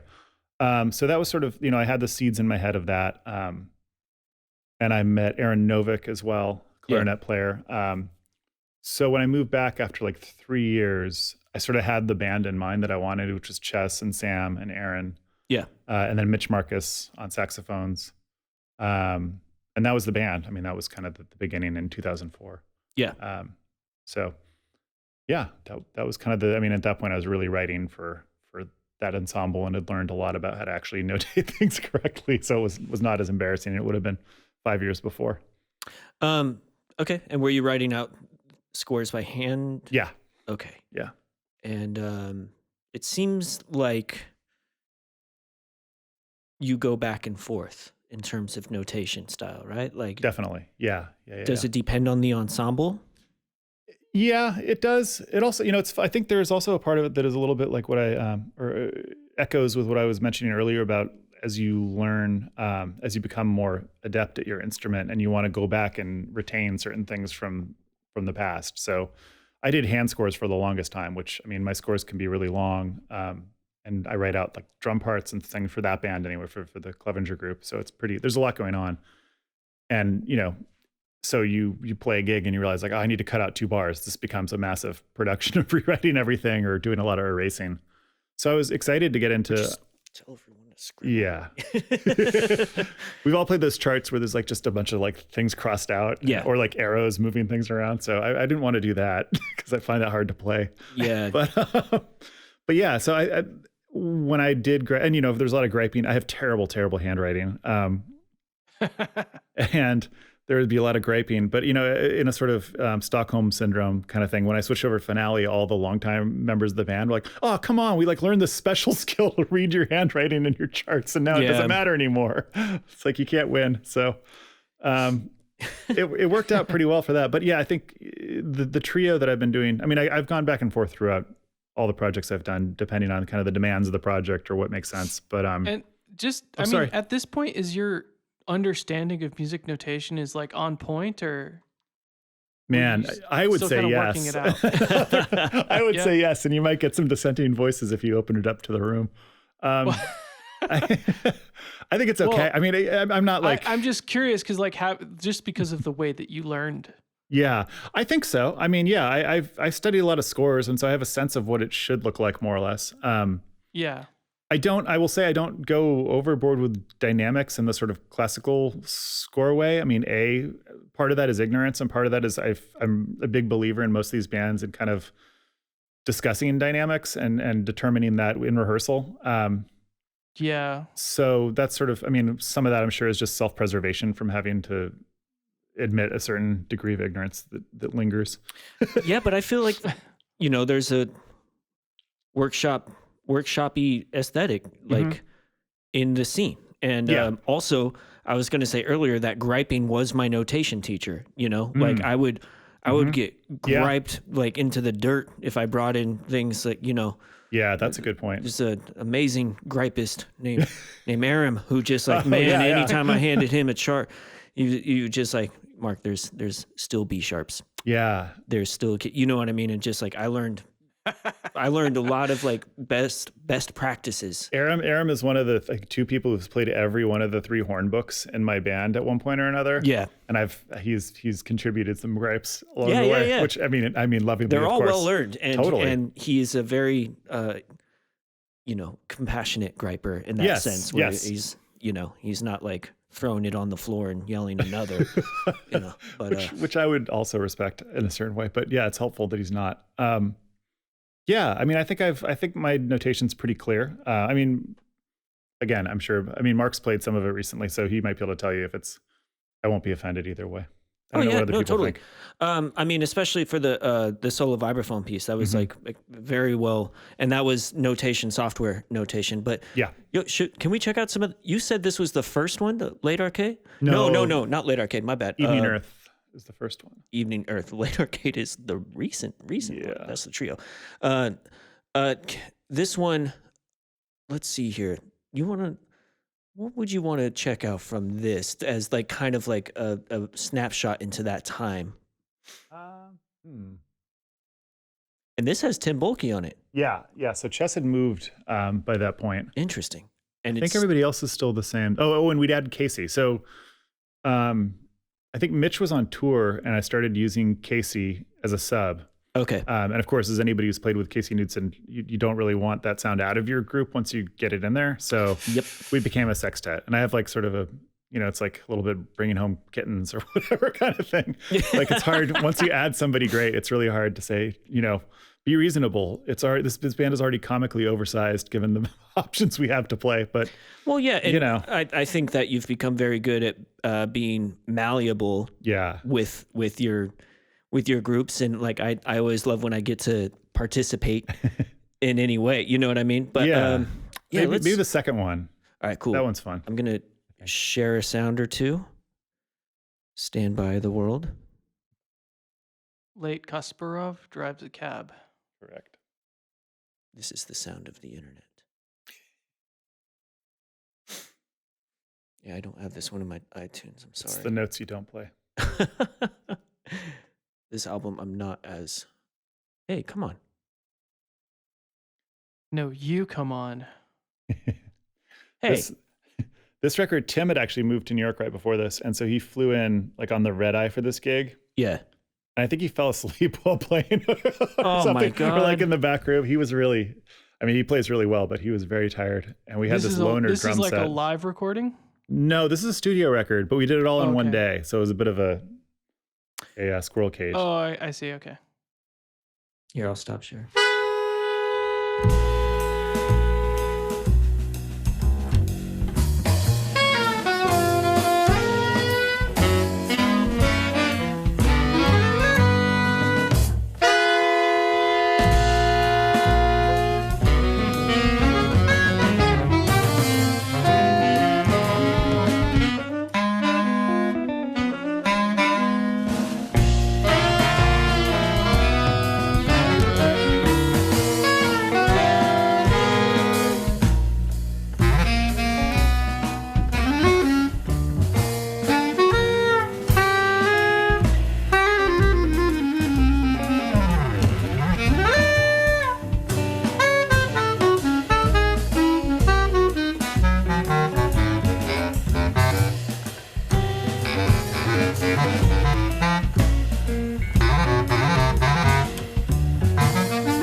Most excellent. Dude, I'm so glad that you mentioned Mingus. I feel like that just like gave me a huge insight into part of your world. You know what but Yeah. like I just then I was like, oh wow, that Mingus is definitely present here. And Yeah, there's definitely parts in that tune in particular, I think, that are still, wearing that influence more vividly than I would probably have done later. But and this is already showing like a lot of like your orchestration work, which is something that I really admire about your writing, is your ability to orchestrate well for a mixed ensemble like that. And also two more themes that keep carrying on. It's like, well, this is before Eli moved, but like the relationship with Eli, Finkbeiner, Miles Boyson. Yep. And also you said title shamelessly poached from Mikhail Buglikov, who I know as writing The Master and Margarita. Yeah, that's what it's from. Yes. Yes. Excellent book. Yeah. Okay. Sorry. So I wanted to get all that out, but that's sick, man. Aaron is like hot heat on that. That's cool. Yeah. He sounds great on it. Man. I think. Yeah. It's, I think one of the things I really learned from Mingus, I think there's a lot of, obviously I've always been attracted to counterpoint. So I always have a lot of counterpoint going on. Yes. And it's really fun to kind of drive counterpoint around hairpin turns that can't possibly really execute perfectly, if you know what I mean. Like there's very tight, like I like writing things that I know are going to be a little rough to pull off perfectly, because I like that in the music. And I think that some of the people in the band get used to that over time. And at first I think they're trying to make everything super 100% perfect. That's not necessarily what I'm going for. And it's sort of written sometimes to not be that easy. That's like what's that composer's name? The guy that writes all the hard stuff? Fernie Ho. Yeah. I think, I don't know if some of that might be just going back to like once you learn that you can notate things reasonably well and you play with people who can execute almost anything, how do you make sure it doesn't become a little too laminated or too, neat? And some of that is writing counterpoint that sort of upends things. And some of that is just like, this is going to be hard to execute, or it's going to be hard to corner in this vehicle that I've created. So we'll see what happens. And I think in I love most Mingus music, but the stuff that really inspired me more than anything was the band that he had that toured Europe with Dolphy and Clifford Jordan and Johnny Coles and Jackie Byard and Danny on drums and Danny Richmond. Yeah. And those live sessions, like any of the sessions from that European tour, and then there's a town hall one too. Yeah. It's just incredible. Like it's not, it's this very complicated music, and there's a lot of slop on some of it, but it only makes it better. It just hits in some ways. Rawness hits for sure. Do I need that to be perfect, or would that kind of undercut? Not to be presumptuous, but what I think is the message of the music, like, would that be undercut by being too perfect? Yeah. I love like the sort of like, this thing might fall apart at any moment kind of feel. I think. Can I listen to just to like kind of dissect this a little bit. This does seem to be like a improv section, B A type thing, right? So the tune we just listened to? Yeah. So it's let's see, so there's the A, the head in, and then Novik solos over kind of like altered variants on the vamp between Sam and myself and Tim. Yeah. And then there's an open section that changes eventually into just the two saxophones together. So Casey and Mitch with Tim, and then Tim solos. So if you consider all that like the improv section, then the next section would be C, I guess. And that's the sort of building, accreting swing thing that leads up to the kind of, there's a little bit of break between that with those hits and the kind of thing. Yes. And then the head part, or most of the head, repeats at that point. And there is another characteristic aspect of this, like where you write well for working in changes and free improvisation, like totally free, full group improvisation within a single song, like rather seamlessly, which is good. Oh, good. Yeah. I'll take it. Again, thank you for no. And I'm glad that we heard that one, because I that was something that I wanted to get into with some of the other ones Cool, that I yeah. have on deck. So that's. Did you want to, Bob? Did you want to play through any of that again? Well, I just wanted to ask about how you. Well, first of all, I guess, how are you writing this music? Like, what's your process? Do you is this all stuff you're coming up with like on the guitar? Are you doing it in your head? A lot in my head, and then a lot at piano. I've never written much on the guitar. I mean, sometimes there'll be something that's really guitar-y, and it's probably pretty obvious. But in general, I do a lot of writing on the piano, and a lot of writing on my head. I also do a lot of just sort of arranging in my head, or on paper, but without an instrument in front of me. Hang on just a sec. Let me fix this.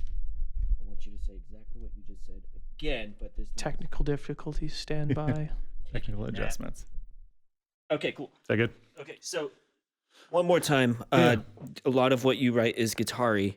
Yeah. But you do a lot of the arranging process in your head. No, I would say I almost never write on guitar. There's just a few things here and there where it's guitar. Most of the time, it's on the piano.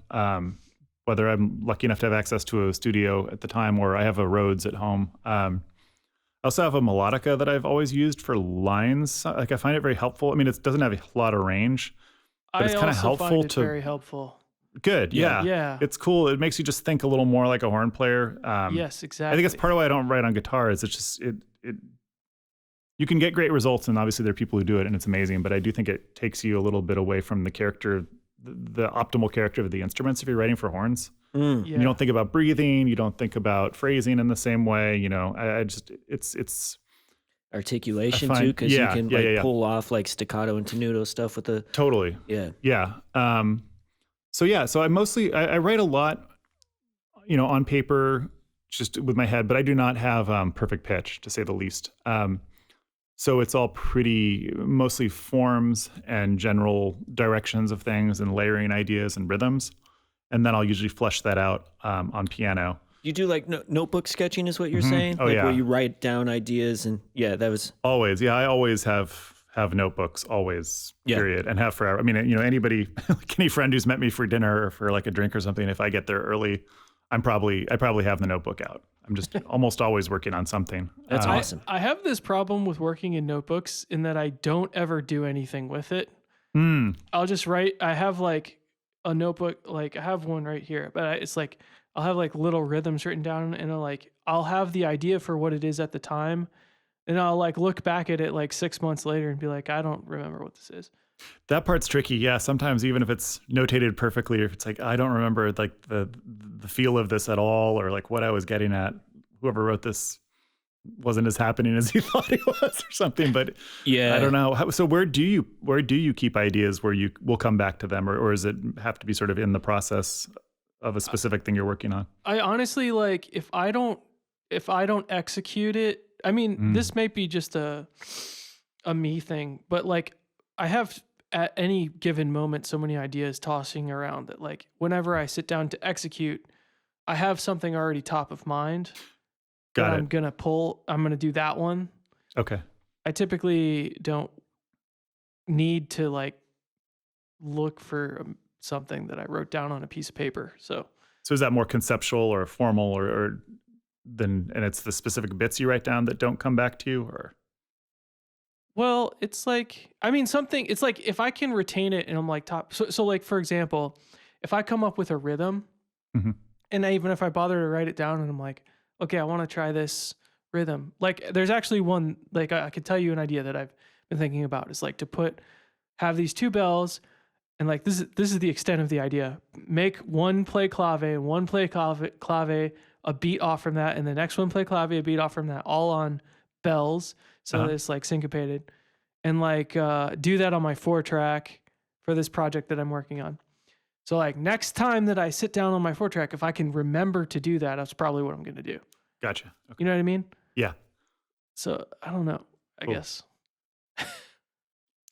I sometimes, as much as referring back, I mean, I have a really visual memory. Like I have a really creepy memory sometimes. If I've seen, like I can remember dates and things as long as I've seen them written down, or I can remember names on, Oh, who interesting. played bass on some record. But I can picture when I try to retrieve it, I see it.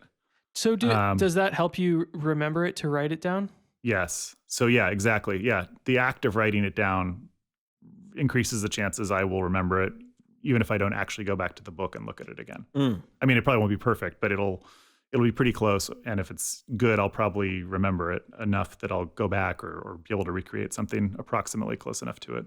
So sometimes, Right yeah, on. just the writing down is helpful. And certainly, I mean, I have notebooks just filled with, words about things like, oh, here's a song title, or here's like a concept, here's some people, and if somebody went through my notebooks, they'd be like, what is this? Yeah. But that all kind of goes into, that's sort of the stew and part of the process is I sort of, Yeah, without being top of mind, subconsciously, like, latently think about what might be next or what I would want to do. You had mentioned that you often, you go from text as a way to compose. Yes. Yeah, definitely. Yeah. I always have titles. And they often are really determinative in terms of the context of the piece. More so at least at the beginning, at the inception, more so than any musical idea, probably about 60% of the time. Um, Now, what is that like for you? Is that a color kind? Is it like it colors the idea, or is it like structural in some way? it can be either. I mean, it's like using a tone row or something. It's like what can I do with this? How many different ways can I make this into material? So if it's a title, am I trying to, the first obvious layer is like, well, am I trying to represent whatever this is in some way? Like, Yeah. is this with the soundtrack, like a movie of this idea or whatever it would be? Right. But then sometimes like, okay, well then what do the individual words suggest to me? Like, is a word just not even meaningless? I mean, well, I guess there's multiple layers at that point. Does the meaning of the word suggest something? Does it suggest something formally? Does it suggest something textually? Second, and I think this is where like being really into poetry comes into it, not to sound poncy, but does the texture of the word, even independent of meaning, trigger something differently? Like I think if you look through my records, there's a lot of songs with like 2-word titles and there'll be 2 nouns or something, that don't necessarily belong together. Gap embryo. So, yeah, I mean, so something like, what is the rub between these things and what is there? I mean, it could be any valence that you're looking for, yeah. like something like on that record, like low resolution, like what is that? That to me, like triggers a chain of associations and it's not too specific. It doesn't lock you in and it doesn't tell the audience too much of, again, that's way down the road of considerations, but I do like that it's not too specific, that people can certainly bring their own interpretation or they can just discard it entirely. And that's fine with me too. But for me, I mean, yes, for me, it's very helpful. Just because it's just another way around the blank page, and another way to differentiate like piece, opus 25 from opus 26, whatever it might be. So for me, at least, whether it comes through or not, I mean, there's a lot of them that are inside jokes that nobody could possibly, or just like references to personal things that nobody could ever pierce. And if they did, it wouldn't be particularly rich with meaning, Yeah. But that's okay. Under my impression that as long as it's rendering some chain of associations and emotions and reactions that I'm experiencing vividly enough that people will pick up what I'm putting down. I often, they don't- for my music, find myself retitling things before I release them. Mm. Like And is I'll that have a obfuscation or is that because you learn more about what you think it's about or other? both. I would say Okay. both or either Yeah. rather. But I think it's more like what's the best way to title this? Mhm. Like I'll have a working title and then after the song's done, I'll be like, okay, or like what goes with the album or whatever. Mhm. Yeah. Yeah. Yeah, I do some retitling too, I suppose. But yeah, usually it stays in place. And Sometimes again, I don't know if that... sometimes my working titles are like drum test 5. Right. Yeah, I had one that was, I mean, I don't think you can hear it in the piece, but there was a piece that was very much, what spurred it was this Julius Hemphill piece that I really like. And so it had like the dumbest possible title. There was just like a takeoff on that title for the longest time. And now it's of course been erased. Because hopefully it has shed the influence more or less. But yeah, it is funny when you look back and say, what the hell is that? Oh, right. That was my idiot reminder to myself. Let's do a little bit more listening, if that's cool with both of y'all. Sure. I had in mind, I wanted to do some more of the Nathan Clevenger group things. And so let's see. We were talking about orchestration, and you do have a wide palette, a wide range. So let's move. There's a piece that I like quite a bit. Well, there's a lot of pieces that I like quite a bit. Let me see here. This one's The Letting Down. Is that cool with you? Sure. Can we listen to this? Yeah. Does this have anything to do with the letting go? It does. I know The Letting Go by Bonnie Prince Billy. I don't know if that's the same. Yes. It's a sideways reference to that record and to the Emily Dickinson quote that is inside that record. Ah, well, there you have it. I love that record. The strings on there are so good. Yeah. It's insane. Which record is this from? Bonnie Prince Billy, The Letting... Oh, no, this is from Observatory, which is later in your discography. That's the second group album. Yeah. Fantastic record all around. And there's a couple of ones that I wanted to check out on this. This one, and also... Well, we'll hear it. So here's The Letting Down.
Beautiful. Part of why I love that is because you let yourself take a solo. It's true. I did. And you don't always It's almost like do you're that letting in your your hair music. down. Well, I mean, you write a ton of music, and you are always very conscientious about featuring everyone in your ensemble, which I really appreciate. But that's a beautiful solo. Thanks. And I'm really glad that was captured. Thank you. And I like hearing you solo. I'll just say that. It's nice of you to say. It's when you write so many things in the music, and you have so many people in your band, it just feels like I feel like I've had my say pretty thoroughly just through what's on the page. So I always feel like it's a little gauche to take a lot of solos. You know what I mean? I do. But believe me, I absolutely do. Like, Can I naysay you a little bit? Heck yeah. So it's really cool to hear the composer solo on their piece because they have a sort of innate understanding of what it is supposed to be like, I guess. Yeah, no, I don't disagree with that at all. Yeah. I think you're right. I mean, honestly, it's really just, when we would play live, we would occasionally play gigs at this place, Jupiter in Berkeley. Oh yeah. Which is, like a brewery, and it's like an outdoor, and a lot of people there aren't really listening to what's going on, and I love Jupiter. which is great. I mean, that's in a good way because you get to play 3 sets, and it's just there's space. Spread out, there's space, and so on those tunes, those gigs, especially if they were before recording, it was like, cool, everybody, if you want to take, Chasing the Train length solos, everybody go for it. Yeah. And I think, but for the recording studio, especially with tunes that are not that short to begin with, I definitely am always really conscientious about not wanting everything in that group anyway to be 25 minutes because it could happen real quick. And so if somebody's solo is getting cut, it feels like the magnanimous thing is for it to be my solo. And especially, with the horn soloists, especially on tunes where they're doing, there are tunes that are basically through composed, and they have freedom in terms of phrasing, and there's open sections here and there, but there's a lot of reading in that band. So I do feel like let a player play. Not just that. I really want them to contribute to the music, and they contribute. Obviously, even reading through music, you contribute to it with all sorts of tonal things and intensity. But I don't want to be the only voice in the music at all, and so it feels like I've sort of had my say. So it's probably why I'm a little parsimonious with solos for myself. Yeah, I personally feel like I've learned. I think this speaks more towards what Bob was just saying, because there are some times when I feel like I really want to express a certain thing. Yeah. I want there to be a certain kind of improvisation, but I do not want to tell people how to improvise. So I'm I'll do that part then. Yeah. Like, I'll improvise in this certain way. Yeah. And so I struggle with the balance as well, but I feel like I've been a little bit more forgiving about letting myself solo here and there. Well, yeah, and I mean, I hope you wouldn't think about it in the way of forgiving. I mean, I think it's great that you do, and nothing I'm saying is prescriptive for how other people I think should do things. It's really just for me, and I will say, in like the smaller band in the trio that you've seen recently, yeah, it's not like I don't let myself play in that or get featured in that. So it's just, but there's 3 of us at that point, so it really is just a numbers game, and in terms of how much time do I want us to sit in each piece before it becomes detrimental to the kind of set long story I'm trying to tell. Yeah. And shout out to that's John Arkin that we heard up front on there. Gosh, beautiful love playing. me some John Arkin. Yeah, he is. I know. I totally agree. He's incredible. He's unreal. I really want to know if he's playing single strokes or double strokes in that. I can't tell because it's like I have Nathan? to. I don't know. I mean, it's a mystery with that guy. It's wild. Yeah. He also, you should see some of the drum notation I put in front of him, and he's just like, okay, got it, cool. Yeah, like, really? I think all 3 of us have benefited from his nonchalant mastery. Yeah, it's of something. Song interpretation, because he's done a lot of gigs with Denny and Onkos, I believe, and he's done a couple of hits with the Snacks. And Beak, we play with him in Beak. Oh, in Beak, yeah. Oh, right, totally. yeah. Yeah, and he's. I mean, but you challenged him to, like, you had him playing metal, and he was so interested in it that, like, you told me that you were having conversations with him about cymbal selections, even things of that nature, right? Like, he's so down to go down. Oh yeah, the rabbit hole, Yeah. I was very impressed with. I think like it was like one of the first times we played in Beak, and I was played some rhythm on. I was playing congas. I played like some rhythm, and he just like spit it right back to me in a way that like most drummers and most people wouldn't have done that. Mm-hmm. And I was just like, oh man, So you're Yeah. listening to everything. Okay. Yeah, there's an uncanniness to him sometimes. Like, whoa, okay, I Yeah. see. Yeah. He's a gentle beast for sure. And then again, this is new, improved with Eli. Additional recording by John Finkbeiner, mixed by John Finkbeiner, Yeah. mastered by Miles. And I use the same folks a lot in the band or behind the boards. I like working with people I enjoy working with. I mean, that's it's a scene tautology, for a but reason, you know. Like a lot of us are able to have unified sounding records because like the scene also includes the people who mix, master, and you know, huge RIP to John Finkbeiner. That was that's still a really rough one. And you know, he was such a crucial part of the Bay Area sound, you know. And no question. yeah. In fact, I do have, you know, you had a really interesting project. Can we, sorry, I want to ask a couple more things about this song. Oh yeah, absolutely. Yeah, sure. I'm just curious to ask you about how you think about your harmonies here. Cause it's pretty dissonant in a way. Mm-hmm.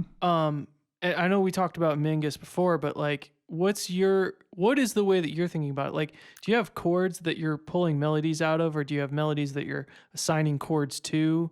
So for that one, and apologies, I wish it was crystal clear in my head, but I've not seen that chart in like probably 10 years or something. And you write so much that yeah. I'm sure it's really far away. But I think, I'm almost positive that the chords of that tune are generally pretty straightforward chordally. I mean, they're not functional harmony exactly, but they are, you know, there's a pattern of chords during the solos and during the head. Yeah. But the melodies and the counter melodies are very free, and there's a lot of added notes in each of the chords. And so the actual chords don't shift as much as it probably sounds like they do, but the voicings of the chords in the horns change an awful lot. And some of that I started really early starting to think about, before I knew what the term was even, but just thinking about kind of like free voice leading in various ways. And Interesting. how do you make like almost every moment in a chord, rather than thinking about it being a functional punch, like a, you know, big band style thing, like how is this voicing moving to the next one the most interesting and expressive as it can be? And so even though I wouldn't necessarily write that in the chart, if I was trying to actually notate the chords exactly, they would change a lot. Because I am sort of looking for the connections, and if it stretches the harmony in the functional sense, that's fine. Is your part during the head of this song, is it fully notated? No, I'm comping freely on that one. I don't think I have. Yeah, I think and then there's a line that I repeat. There's a sort of like bluesy kind of line that falls back down into the A flat minor from a B flat 7, if memory serves. But it's been a minute. So yeah, I use chord changes a fair amount, but I always think of them as provisional, I guess. You know, like the right answer for me for how the arranging goes, and the arranging happens really early in the process. There's almost never a lead sheet where it's like, here is the melody and here are the chords, and then later I, you know, make it different with the arrangement. It's all part of the same process, more or less, almost every time. So if I'm thinking about, you know, here's a counter melody I want to hear, here's some counterpoint, and what are the ramifications of that? And that's the second note. And now there's a melody. Now I'm just talking about the horns at this point, but obviously there's more than that sometimes. But what is the third horn going to do at that point that either creates interesting harmonies, a harmonic blend between the other two tones, or helps move the motion of the line forward in a way that's interesting? And I'm pretty free with that. I don't feel very bound by rules of functional harmony. And for so that's, and I like the grind, you know, I really enjoy that. I enjoy hearing a bit of like, oh, well, okay, I'm a little uncomfortable here, you know, and I, especially in a tune like that is pretty, you could do a version of that tune that was very smooth if you wanted to. I mean, the main melody it has notes that are certainly outside of what you'd expect for the chords, but they're not that far outside. And I could just comp it straight and it would sound, you know, friendly and easy, I think. Yeah, I mean the friendly music. solo is really interesting because Mm. it's clear, like every time the bass has a note, it's like clear that you're going through the changes, but like I'll be darned if I can hear what the chords that you're making are. It seems like Good. it's like I mean, I'm not super familiar with the tune, but it's like it's pretty impressive just to hear it because you're like, whoa, these are crazy changes or something's happening. I don't understand. Cool. Basically. I like that response. Yeah, I mean, the changes are pretty. I mean, again, other than the fact that their function is not, there's not a lot of like 2-5-1s kind of happening within the tune. Right. The basic chords are none too complex. So when I do try to when I do give myself a solo, I don't want to then start. Okay, well, let's start running scales on these chords at that point. That's doesn't really ring as true to the tune. So I am still trying to do my version as a soloist of what I'm asking the horns to do. Right. And some of that is, how do I create the sort of chords between the chords while still trying to keep a line going? Mm-hmm. Well, I'm in your use of the expression pedal, Volume pedal, yeah. Volume pedal was really effective in that, and it didn't feel at all. It felt really melodic and textural. Good. Yeah, that pedal can be overused real quick. So I'm glad that it didn't tip over the edge. I liked it. Wow. Okay. Well, I wanted, because I do want to check out some of these other worlds, some of the more recent ones as well, because we have the trio that you've started that we've talked about. You also had a really interesting record that you basically tasked a bunch of your friends to make during the lockdown. That was good of me. But the result is amazing, and it's just like a really cool document of composition, and then we also have for David Berman, and I feel like we haven't talked about your relationship with like Morton Feldman's music, and this is all, to me, like once you start hearing these different things come together and think about that in context, it makes a lot of sense. So can you briefly like talk about when you started getting more into Morton Feldman and how that was sneaking in to your writing? I don't remember when I first. It's strange because I'm usually good at remembering when something came into my world, at least something important like that. But I don't know when that first came in. It was definitely it was the New Albion recording of Rothko Chapel. Okay. Which is still to this day one of my favorite pieces. Yeah. It might have come in through. I know we were talking about Mark Rothko in a class that I had one time, and there is an actual Rothko Chapel outside of Houston In Texas. And there are these pieces that are kind of his, I think, like very late works, and they're just like black on black and really intense. And so I suspect that's where I heard about the piece, and I was like, oh well, I'll check that out. I love these paintings, and yeah, I'd never heard anything like it. And just something about the moment to moment sound world of it, and then the durational aspect of a lot of it. Just hearing about, wait, there's like 4-hour string quartets, and how is that possible? And what is the experience? And then even something, piano and orchestra is one of my favorite pieces by him. And I was lucky enough to see that performed live. And I guess it confirmed the sense I'd had listening by myself, but it was really dramatic in a room with other people, where it's so slow moving and there's so little incident that within, and I'm sure some people just aren't receptive to it, but I think the power of it, or the effect of it on me at least, was after 5-7 minutes or something, it had completely rewired my experience of temporality. And sound and relative volume. And I've never had a piece of music of any kind work on me that way. That's and like to have it happen in a giant room. It's like a room. 20-minute piece or something? Yeah, it's like 22, 24 minutes.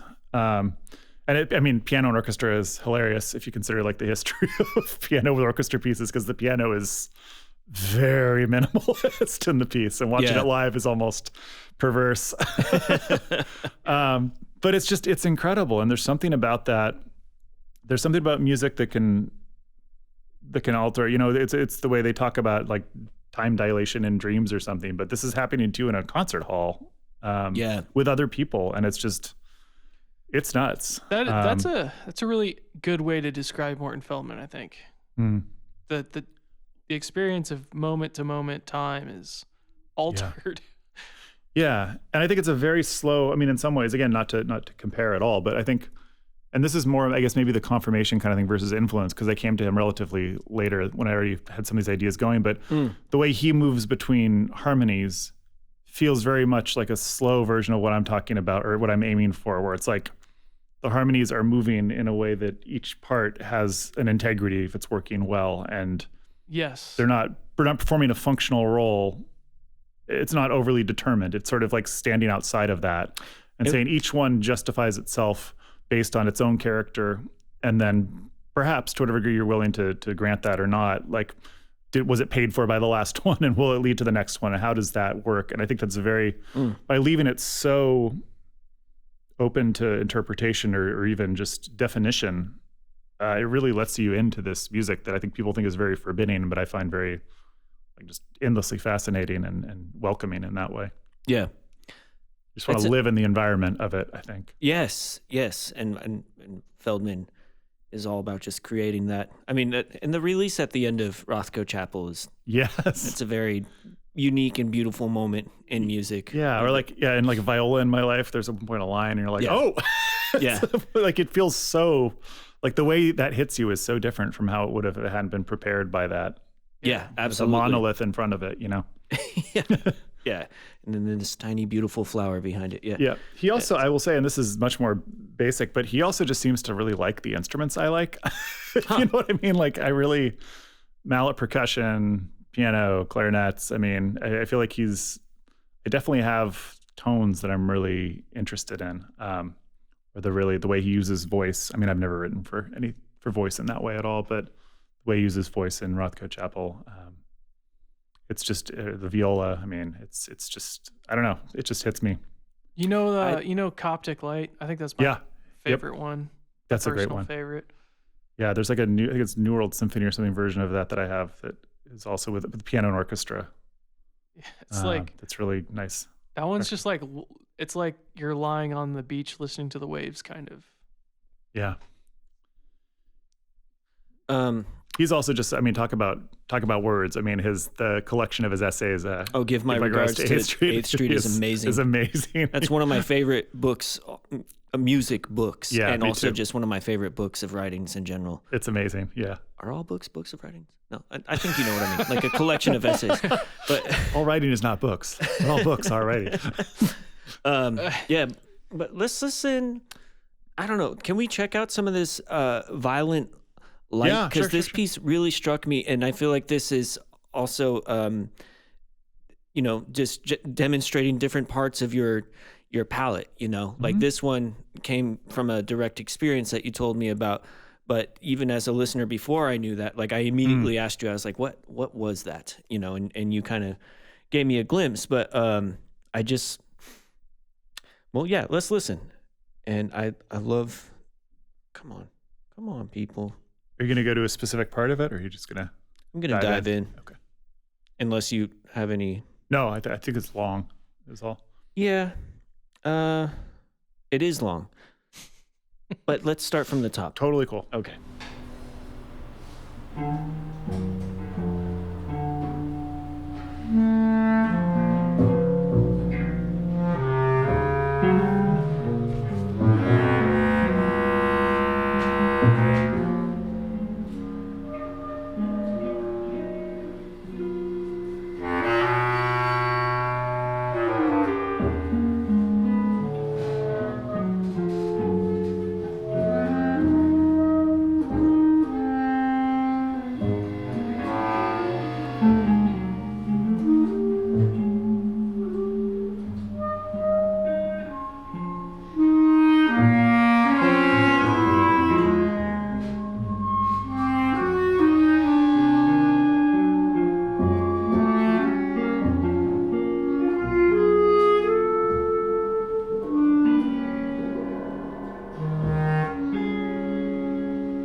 of your work is really difficult to tell what's being improvised and what's not being improvised.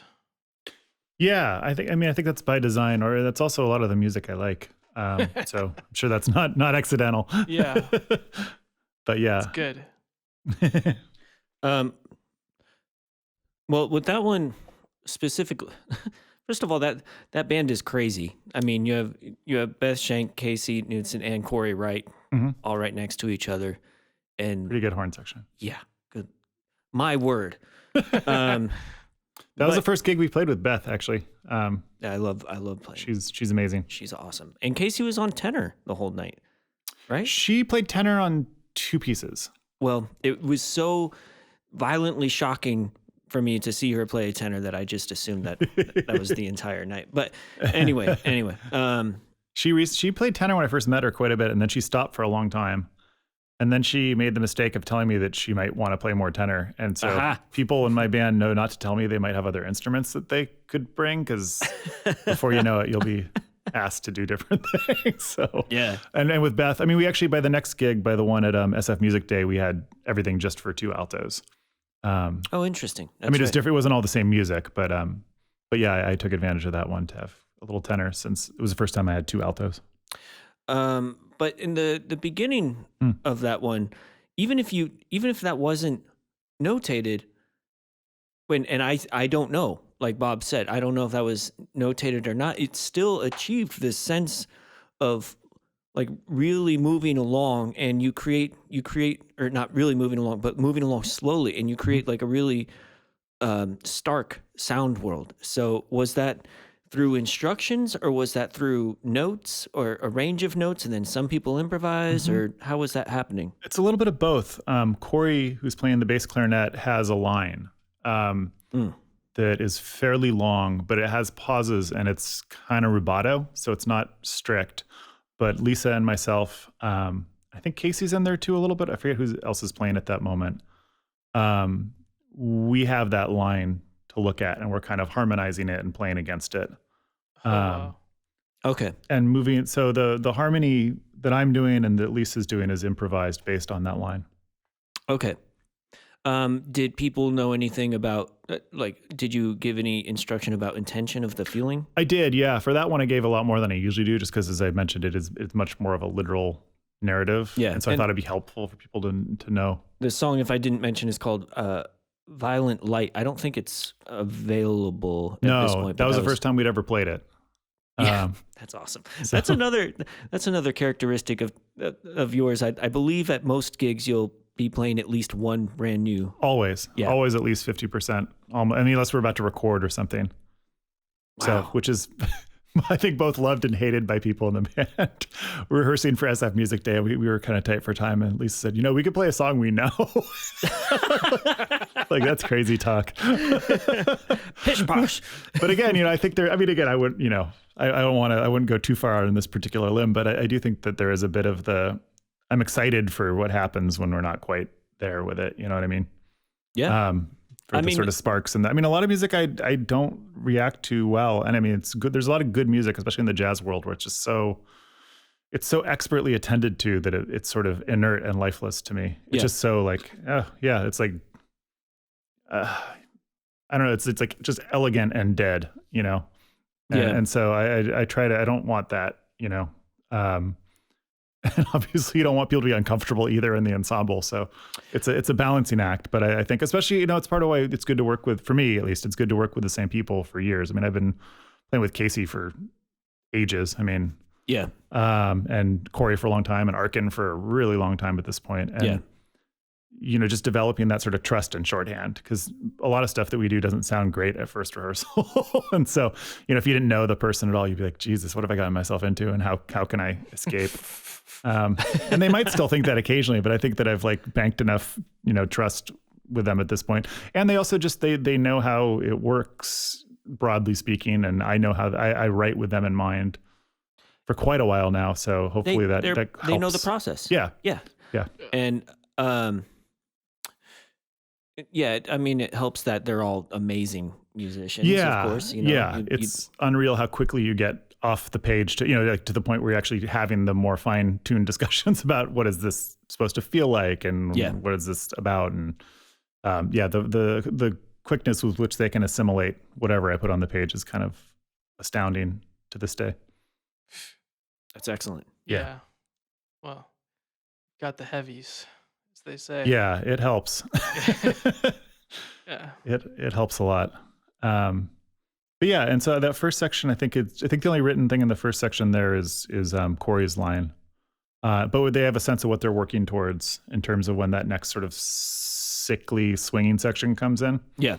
And yeah, I mean, I don't know how much you want me to go into the tune, but Well, I mean, I think the first part and the contrast going into the next part was really striking to me. And just, talking about your different palette of sound worlds that you are able to have coexist. I thought this was a really cool example of that, Nice. And there are, Bob, how you doing, by the way? I think everything's okay. Cause Great. Grandpa is here now. I wanted to ask, so this is not released on an album. How much material in general would you say do you have that's not released on an album? Oh boy. A big lot of it? Tons of it? Yeah. For that group, we put out 3 records. So that's probably, a little under 30 songs. We have about 110. And now some of those are evolutionary dead ends where it's just sort of like, oh, that was fun once. Let's never do that again. Whoops. Yeah. Not every one of the, it's not like there's, 110 bangers just in the vault waiting for the world. But there's some percentage of those. Name, by the way. So I guess then the next question is like how and when do you choose to record an album and release it? And I mean, unfortunately, it's really just been financially motivated. Like when can I'm not able to get a lot of support for putting out records generally. I got one grant that helped with one of them, but it wasn't a lot. So it's really just been mostly catch as catch can. Like when am I able to do this? I mean, we usually have songs ready to record that I would like to record. Once you decide you're going to, then at that point, of course, you start playing the ones that you've identified more often and doing more repeats than I normally like to do. Just so you get them, together, since we never have more than 2 days. right Including mixing? No, mixing, thankfully, is a whole nother stretch. Okay. But yeah, I don't know. It's tricky. At this point, there are some that I would have liked to have had recorded, but I just can't imagine. They're not the band today, and they're not really where I'm at today. And I some of them I still really like, and I wish I had a definitive, high quality version of them, but I don't, and I probably will never get around to going back to it. I don't know. I would say that if you get a chance, if there's some of them that you really trust and believe in, I think it's worth it. Because like some of the stuff from my very last record is old. Yeah. And it's just like, well, man, we did this, and it's gonna work as part of this thing. So I don't know. Yeah. That's my 2 cents, but yeah, I mean, again, like all things, if I won the lottery tomorrow, I would record everything. For sure. And I would bring back people from the band from that era. I mean, there's nobody I'm not on good terms with and wouldn't want to play with in those eras, but it's just a little tricky now. So I wish I could do it more often. I love recording. I mean, I know a lot of people don't really like recording. I love records. I love recording. I love having, I long for an era where you have a more regular check-in. Like, here's where we're at this year. And then here's the next year. And here's the next year. Like, it's a drag for it to be, 3 years later, 5 years later. I know. It sucks. Yeah. It's a drag. Yeah. I mean, yeah. It's rough, man. I mean, that's one thing right now, I will say post-pandemic, I've started to invest in having somebody record us professionally with the trio on all the gigs we've done lately. I noticed that. That's cool. Yeah. And it feels like, along with just, for a live recording, it's not that expensive compared to a studio. If nobody shows up at the gig, you just got a recording session. So, that's always a plus. I mean, it hasn't worked out that way, thankfully, so far, but that is always in the back of my mind. And especially with that, I mean, that trio is definitely, there's less of a concept of like a definitive, we nailed this song, because it's so open. Yeah. So maybe it matters less. But, again, I look back on whether it's Mingus or Anthony Braxton's quartet I mentioned earlier, or Tim Burns' Blood Count Ensemble, so many, Thelonious Monk. I mean, just so many people I can think of. My favorite records of theirs are their live albums. Yeah. Especially for working bands that played a lot on the road. So why do I want to not have that, especially with a band where it varies so much from night to night? Well, yeah, that's a good segue into the trio. We should check out some of that with Jordan. And I went and saw y'all recently at the Center for New Music, and Jordan has his new vibraphone with him, and he has it set up. I wish you could have seen it, Bob. Like, he has it set up so he's able to very agilely go between kit and vibraphone. Whoa. He's, it was inspiring. I was like, dude, why am I not trying to exist in these worlds a little bit more like that, Yeah, he had that way at the Mosswood too, and it was that same vibraphone. So he's got a setup that works pretty well for it. He got new vibes. He got the same vibraphone that I have, that nice. the Gary Burton, tear all the way down musser. But yeah, he has like the motor running and everything. Yeah, they sound great. Yeah. At the Center for New Music, it being so cramped in there, I was worried he would not survive the performance because he had to climb into his station from over the back of a staircase, basically. Oh, it's like being in a musical, man. Down. Yeah, you got to go into the pit. Yeah, I was a little worried for him, but it worked out well. Let's do some of the Mosswood stuff. When was this recorded? July, I think. June or July of this year. Was that? Well, I mean, this is a relatively new trio, right? Yeah. We did the first gig, which was, not quite, it was the same personnel, but I think it solidified as a concept a little more later. But we did the first gig that I mentioned in 2021 for the Carl thing. Then we started really doing a whole new book of music and kind of solidifying as what it is now with the gig at Indexical in Santa Cruz, which was in April of this year. And that's the record I just put out, Late Arcade, is that set. Okay, cool. So, but this one's from Mosswood Chapel, which we also recorded professionally, and I haven't done anything with it yet. This is a couple months ago. Hang on, I think I have to dig around for that one a little bit. I do have the Late Arcade stuff on deck, actually. So let's do that, because this one is available, right? That's available now. Yeah. This is on Bandcamp. Let's do what is the Puppet Theater Meshap. Yeah.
juicy. Yeah, I mean, the version I saw of that, because you did that at Center. No, not that one. Because I remember. Well, maybe it's like your soloing style on the piano, which is a very interesting thing about this group for me. Is like you feel comfortable playing a piano out. Sure. You know, like for me, that's Maybe I shouldn't. no. What I'm saying is, for me Yeah. personally, like I'm reticent to play drums Yeah. or piano out, even Yeah. though I do both of those things just fine, and I can do it in a studio environment Right. because there's control, and it's like really hard for me to do something besides the vibraphone Yeah. out, you know. So I think that's really cool. You're just like, yeah, I'm gonna improvise on a piano, Yeah. you know. Yeah. You just don't care. You're all good. Yeah, I mean, you know, it's not like there's no anxiety around it for sure. Especially, I mean, I've played a lot of keyboard out and about over the years, but it is closer to what you're describing, like some of a more like prescribed situation where I'm playing a part. I I'm have a part, you know, yeah. I can do that, no problem. So this is definitely the first thing where I'm like doing a lot of improvising, and with like two of the baddest improvisers I know too. So Yeah. So yeah, I don't know. I mean, maybe it's foolishness, but I just sort of feel like, again, whether it's what I'm writing or playing, like I just sort of want. My only goal really is what is getting across the music that we're trying to get across, and so Yeah. you know, I don't need to be Wynton Kelly or you know, whomever to do that in this case. Which is good because I'm not.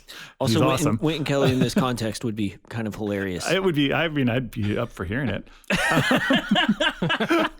But you know, so yeah. I mean, it's scary. It's still definitely, you know. But I don't know. I guess I have a confidence, for better or worse, about like, well, this will work for this music, and this is what it is. So That's awesome. let's just do it. I really admire that, and I love the group. You know, the trio. I will say, I mean, maybe surprisingly, like, it's definitely the most fun I've had improvising in any situation in this group.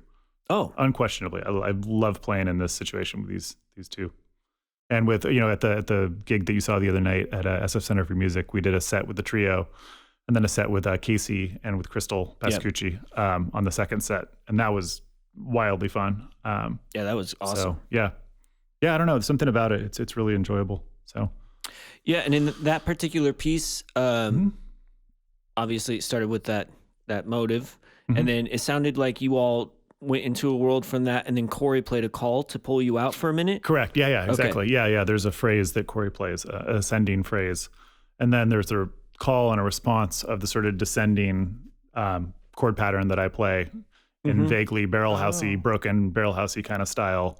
And then it goes free from that. And well, I have the alternative to play it in that sort of syncopated style, or to play like the very purple sort of balletic kind of version that I think on that version I do the third time with like the, you know, too much like ding ding ding, like way at the And top. the third time goes to the next. Yeah, and then that goes into, there's a bit of an open kind of, everything falls apart there. Yeah. Like, again, the song is called Puppet Theater Mishap, so hopefully we're painting a picture of this sort of pathetic and kind of ridiculous situation.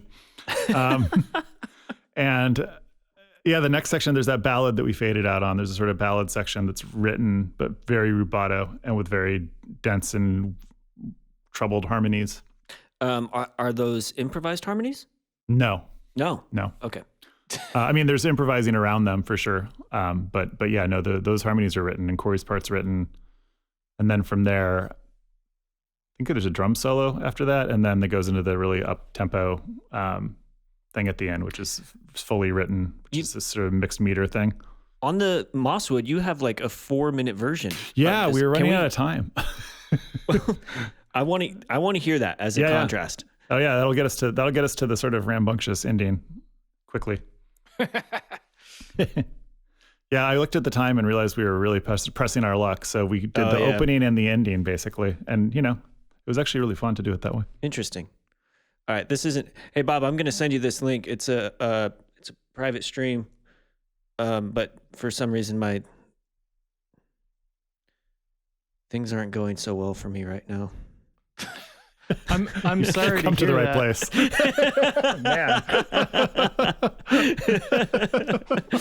Did you get that? Yeah. Can you play this version of Puppet Theater, please? Yes. Momentico. Yeah, I wonder why that's happening. Oh well, it's okay. So wait, this is the same trio, same song from a different performance at the Mosswood Chapel, and it seems like it's like a. It's about 14 minutes shorter. or something. I'm just curious, like how y'all decided to distill it. You're I'm just also like, okay. I'm also just curious why this is private, I guess, and not available public. We just basically just got it back, and so I haven't figured out how I want to release it or in what form. I also haven't had it mastered or anything, so Gotcha. it's just sort of hanging out at the So moment. this is just the unfinished version of this. Exactly. Okay. Yeah. Philip, the guy who recorded it, did a nice mix of it, so it's pretty close. But Okay, so here we go.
That's awesome. It's really cool to we've never done that on this podcast. Listen to two contrasting versions of the same composition.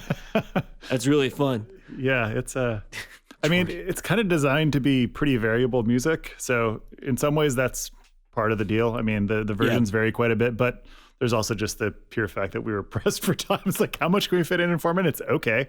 The intro, a little bit of Corey soloing. I still, to this day, haven't figured out when he switches from bass clarinet to tenor. But he does it faster than I can possibly imagine. And I wish I'd been looking up to see it because it was probably something. If it was visible. Yeah, interesting. Not sure when it happened, but it happened. Magicians all around. Yeah. Jordan. He's so crazy. Jordan, if you're listening to this. Yeah. Like my word. Corey's improv is so wild. It's yeah. when he gets into it, it's like yeah. Yeah.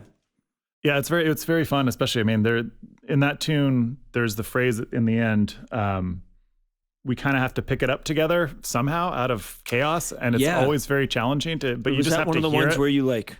Not that one. No, I can't really do that on that tune because I'm doing too much, and so it basically we just sort of try to make eye contact as best we can, and then when we hear somebody hit usually Corey, if we hear him start to hit that line, Jordan and I try to fall into that groove because it's free otherwise, but that has a very strict mixed meter thing going on. I mean, that's one of the probably one of the advantages to playing in a trio. Yeah, especially with. Y'all been playing together for forever. Yeah. So like there is a bit more of a possibility of successful mind meld in that way, definitely. As opposed to like an augmented sextet. Yes, exactly. Yeah, I mean, the sextet just by design and just necessity has evolved to accommodate subs. Because otherwise, if you have 8 people in the band, you're never going to gig. Right. I don't want to talk about it. Yeah. Sorry. Oof, sorry. No. I'm kidding, man. I'm kidding, dude. But yeah, the trio. This is a no sub band. It's not. Yeah. It's not built for that, and so. But that's much easier accomplished with it's built 3 of us for them. Yeah. And for those instrumentation. I mean, it's again we can add people like we did with Crystal and Casey, but we cannot subtract those 3 parts. So. Oh, there's only one Jordan and one Corey. That's true. That's for darn tootin'. They're a scarce resource. Darn tootin'. All right. Well, man, we've listened to a lot, and you have so much music out. I would really. Do you have any of your scores anywhere online? No, I don't think so. You should. Well, if you want. You should put some up. I'm in the process of rebuilding the site and putting up some scores. Oh, cool. Just I've wanted to. I'm not precious about it. I'd be happy to. I'm always happy to give people scores. But I've not figured that out yet. I should. Bob, I'll send you the vibraphone score. In fact, I think I already did at some point. Did you? Yeah, I think so. I will say there's a book that came out. Sorry to interrupt. But Ryan Pate, the guitarist, put together. I think you have stuff in there, right? We all 3 of us do. Yeah. Bob's in there. I have a couple pieces in that Jazz Composers of the Bay Area book that the great guitarist Ryan Pate was kind and patient enough to put together. What a dope book that is. That book is incredible. That book is such awesome. A cool resource. Yeah. It was a real fun challenge trying to get everything down to 2 pages. I know. What is essential? I think what I ended up including was vastly influenced by that constraint because otherwise I would have put in some different compositions. Oh yeah, me too. But that was fun and challenging. And I think I ended up putting in like Tin Can Phone and like these things that are not like part of my normal go-to hits, but it's like, dude, I want to participate in this. This is such a cool thing that he's doing. Yeah, my first instinct was to put stuff from that first record that's just much more generally like shorter forms and smaller band. I was like, that's not that representative at this point. So one of the tunes I put in there is this one, Nash Hotel 2046, which is on our most recent group album. Yeah. And that's, 2 drummers, vibraphone, Crystal plays cello on that one, 3 horns, me. It's just like so much shit. I was like, how do I boil this down to 2 pages in a way that would still get the essential ingredients across? That one is a 100% banger. I have it on our listen list. We can either go out on that. I was thinking about going out on Difficult Clocks. Which, whatever you like. But we still have a moment here. Let's just pop into the world of Nash Hotel for just a second. Is that cool? Cool with me. 2046.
That's from Observatory. That's right? Stateless.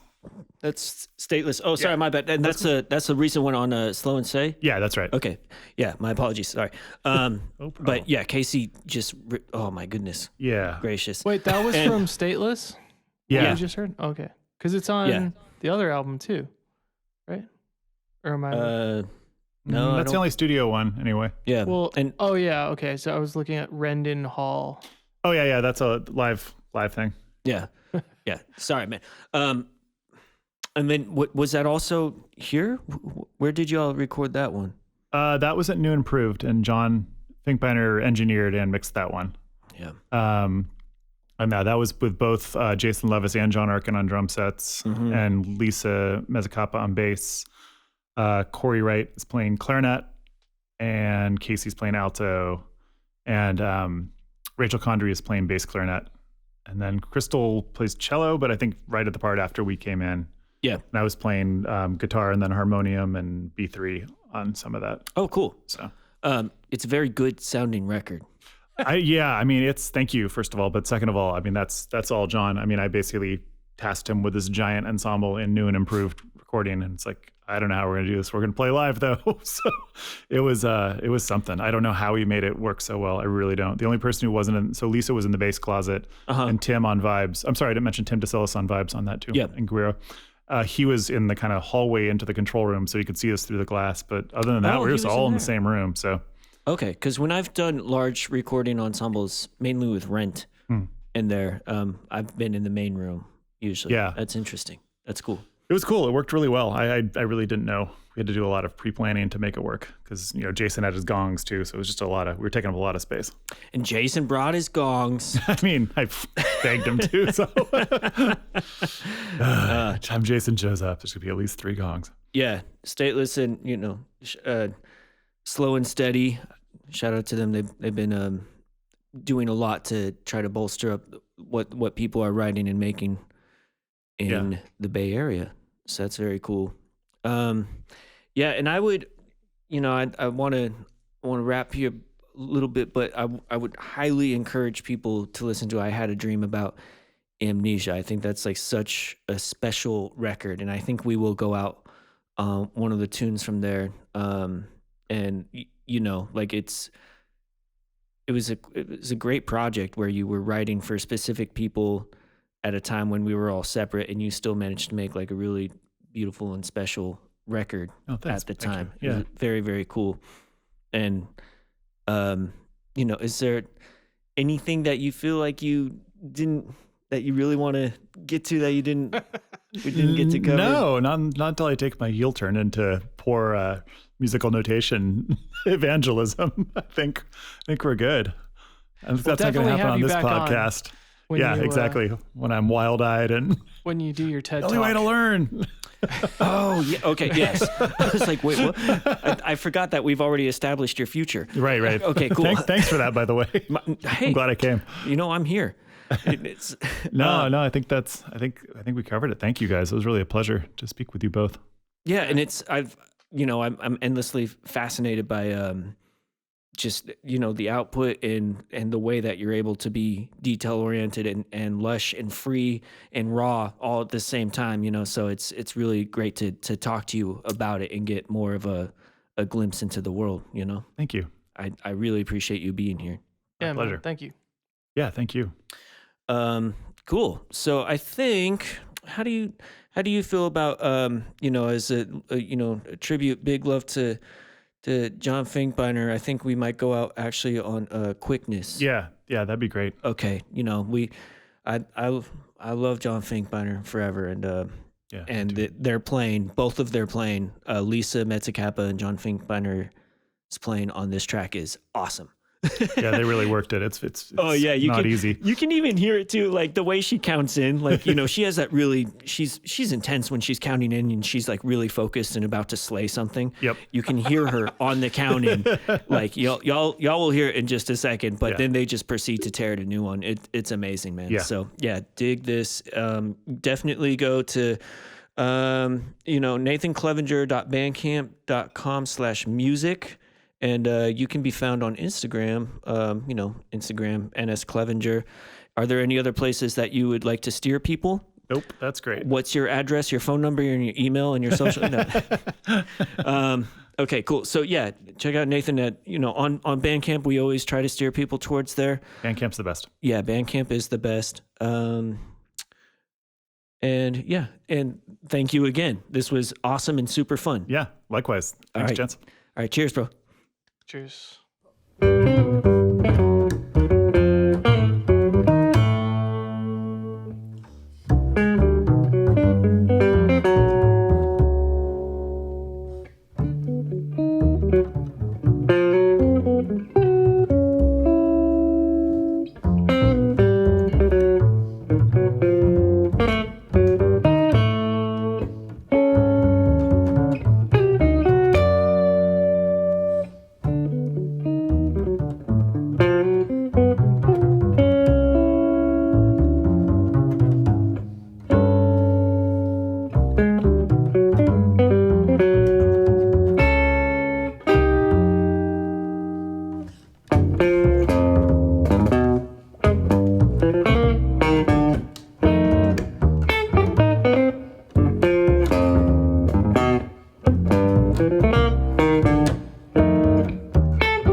Bye.